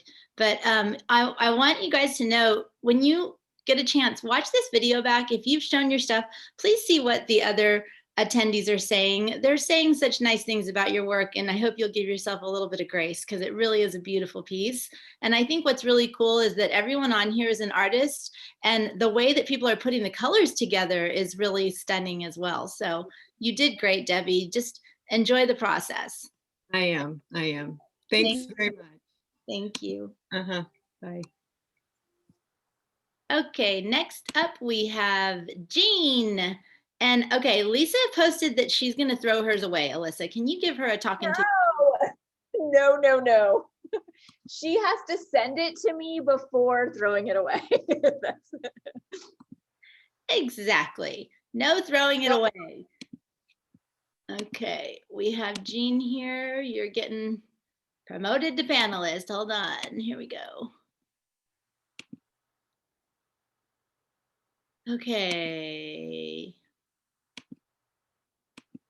And thank you guys for saying such nice things about me, because I literally have not washed my face. I like gargled with some mouthwash and said, here I am, even though none of you guys can smell me. Okay, Jean, go ahead and put your camera on and unmute yourself, please. Wait, are you wanting to throw this away? Is that the person? Okay, it's not. Well, okay. this is my first time doing it. I'm not thrilled with it, but.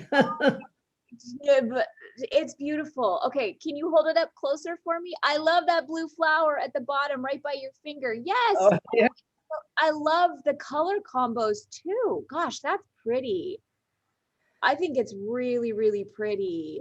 And if, again, another person, this is your first time, you are beyond anything I expected for a first time. So it's gorgeous. I like your roses, your vines. It's beautiful. Thank you. Yeah, that blue flower. I would do more of that little blue flower. I love that. I love that flower. Yeah. Yeah, I wasn't quite sure. I felt it helped it after I put some of the stuff in between. I think that tied it together a little bit. It needed that. So that seemed to help it. Yeah, it's wonderful. Everybody's and people do need to read the chat because everybody is confirming what the rest of us are saying. It's beautiful. Thank you. Wonderful. Thank you for sharing. You guys, please post on the Facebook group so everyone can see how fun this class was and how lovely they've come out. Okay, Nancy, you're up next. Here we go. Promoting you to panelist. Everybody getting their promotions. Whoops. Oh, dang it. Wrong button. Here we go. Here we go. There you go, Nancy. It's coming in. And go ahead and turn your camera on. Oh, a little bit slow. Sorry. Doo-doo-doo. I swear I clicked it. Why isn't it showing up? Zoom is like, stop it. You guys have been on a long time. I swear I did it. It says co-host. Darn it. Okay, let me try again. Let me withdraw your co-host and do it again. Make co-host. Come on, let Nancy in. It says Nancy is a co-host. Oh, I don't know why it's not working, Nancy. Darn it. Let me come back to you.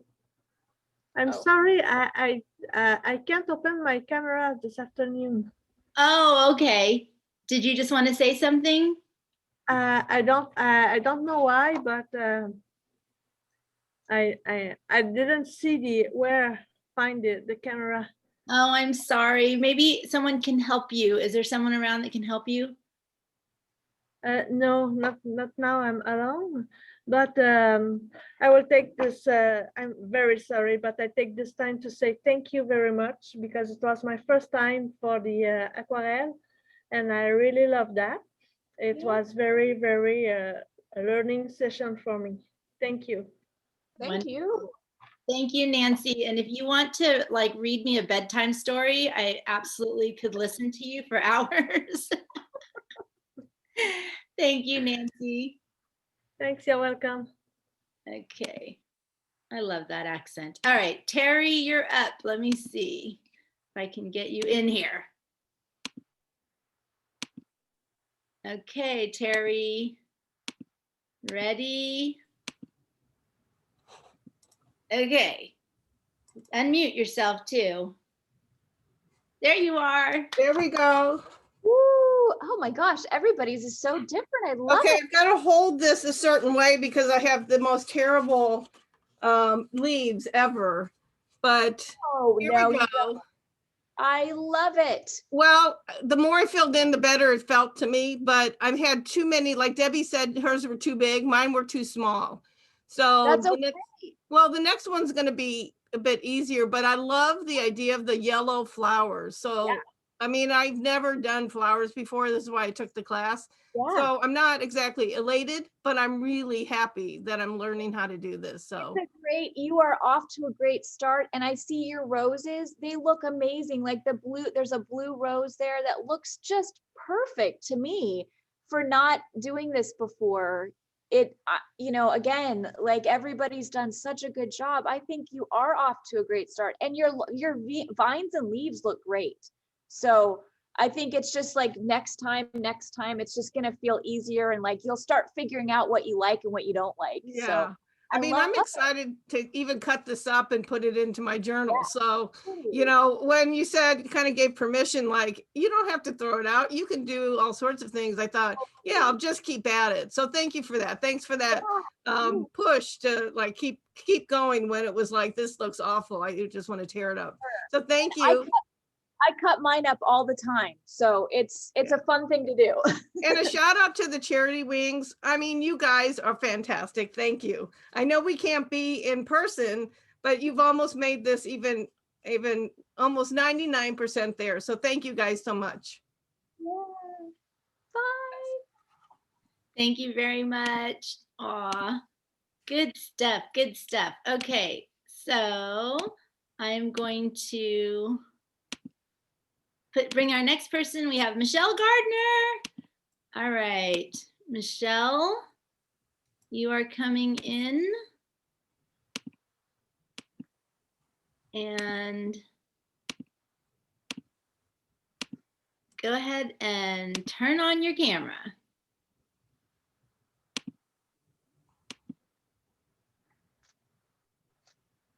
I'm trying to. Okay. Let's see. It might be on the bottom if you hover on the bottom.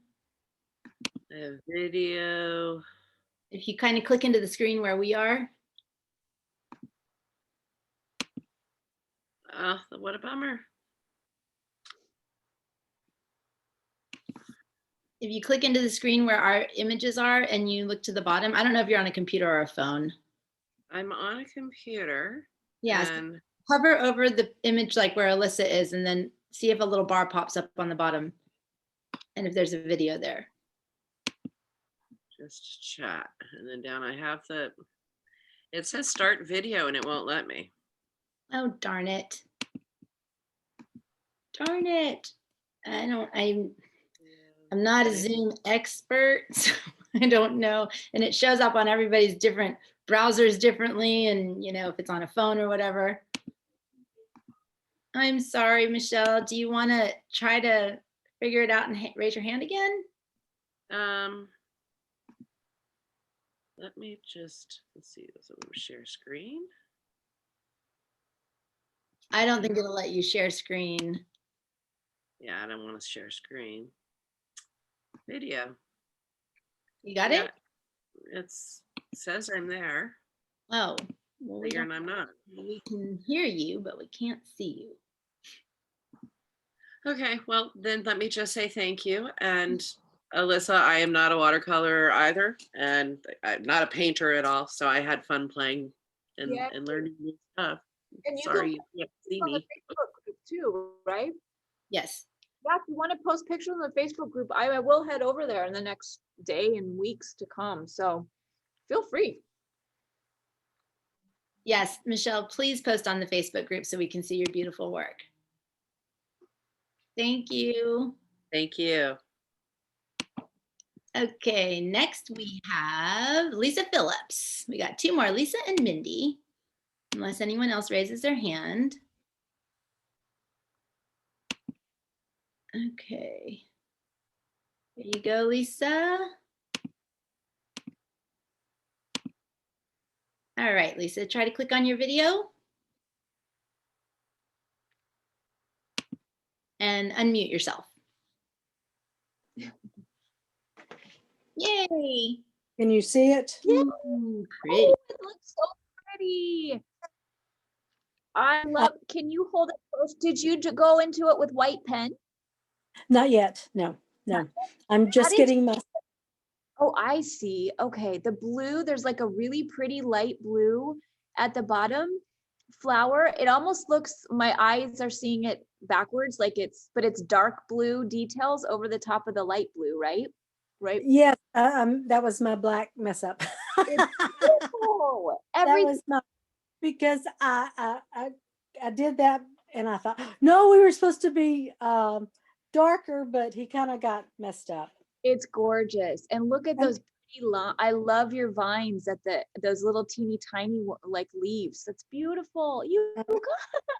I've just been playing since I raised my hand. There's one thing to ask the administrator or whoever. Mark's class was canceled and it's next week. Are we doing anything in that slot today? No, we're not. I don't have any. I mean, we can hang out and chat, but I need a nap. So. Well, my husband just got out of the hospital with COVID. So I kind of need to take.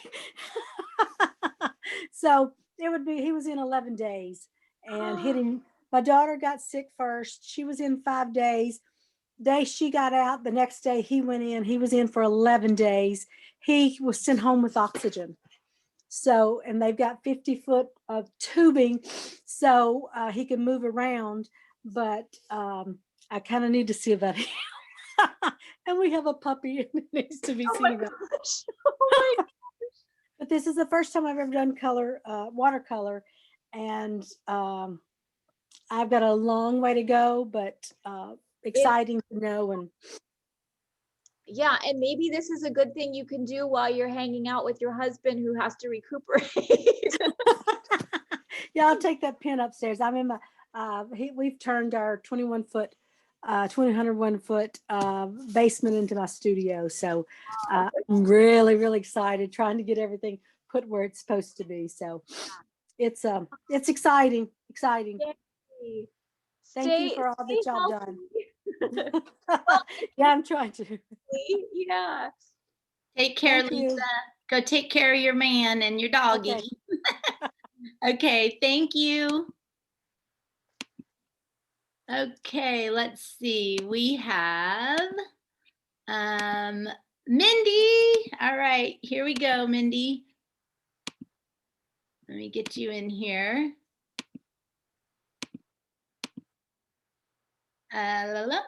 Okay. And while Mindy's coming in, I want to let you guys know, yes, the website is working.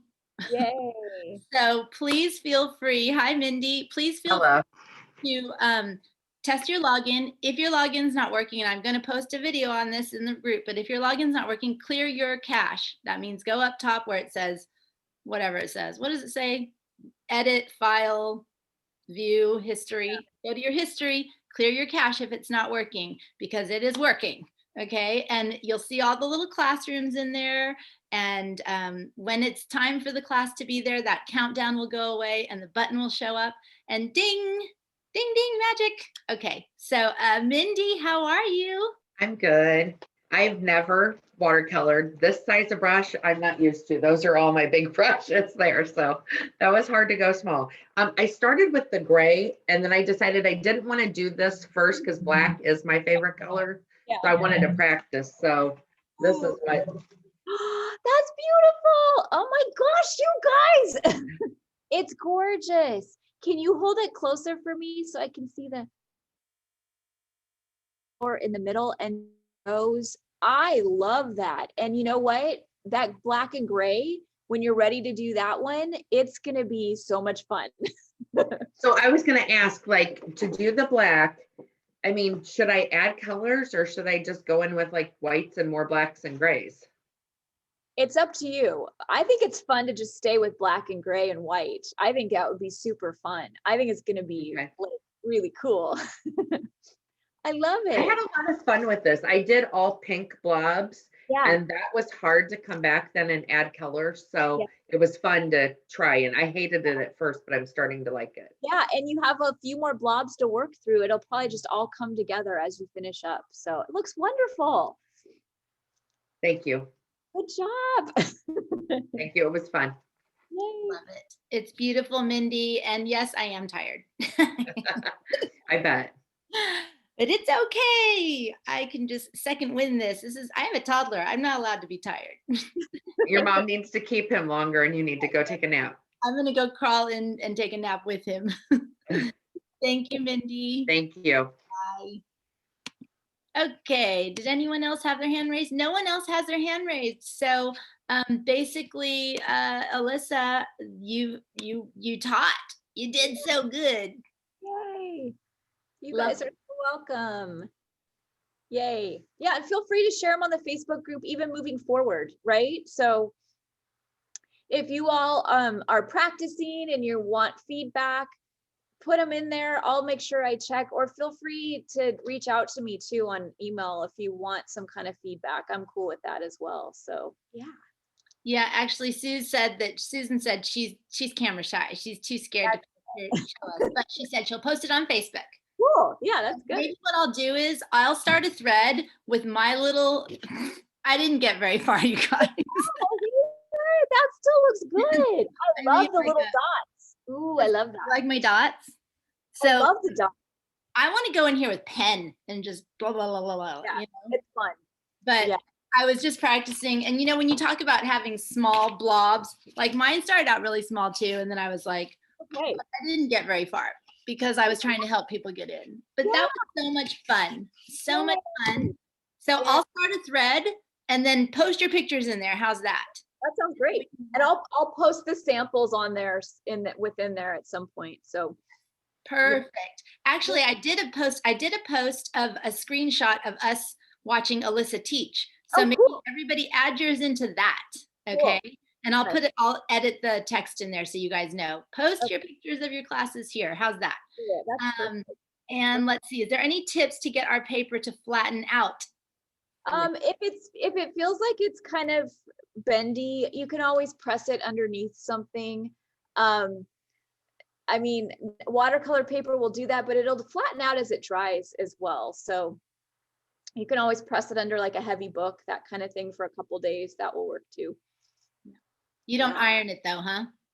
I don't iron watercolor paper. I iron other paper. I don't tend to iron, but you could. I mean, you could. If you felt like there was really buckling, you could. Okay. But yeah. All right. And then Debbie's asking about the teacher with the pigtails. That was Melody last night. And she does have really cute glasses. And I do not know where she got them, but we can ask her tomorrow. Let's see. Run the paper through a mince machine. What's a mince machine? I don't know what that is. I don't know. Carrie Ann's saying that from Norway. M-I-N-C. Maybe that's a typo, because I think of mincing as like chopping it up. Yeah, I don't know what that would be. Okay, Carrie Ann, you're gonna have to give us more deets on that. Heidi swaps. Oh, it's like okay, that's cool. Oh, mink machine. A mink machine, like a laminator. Okay, so maybe you can run it through and it'll flatten some of the paper out. Got it. Okay, good idea. Would work. I know, Yeah. the things we don't know. I know. Okay, well, thank you guys so much. It is 1 o'clock and this is about to kick us out. I think I only said it till 1 because we were gonna have Mark's class after. But we will see you guys tomorrow if you're on the classes tomorrow. Thank you, Alisa, for a beautiful time. Everybody is just so happy. And I'm so excited that you did this. Thank you so much. And I'll see you all on Facebook. Thank you. Bye. Thank you. Bye. Bye, everyone.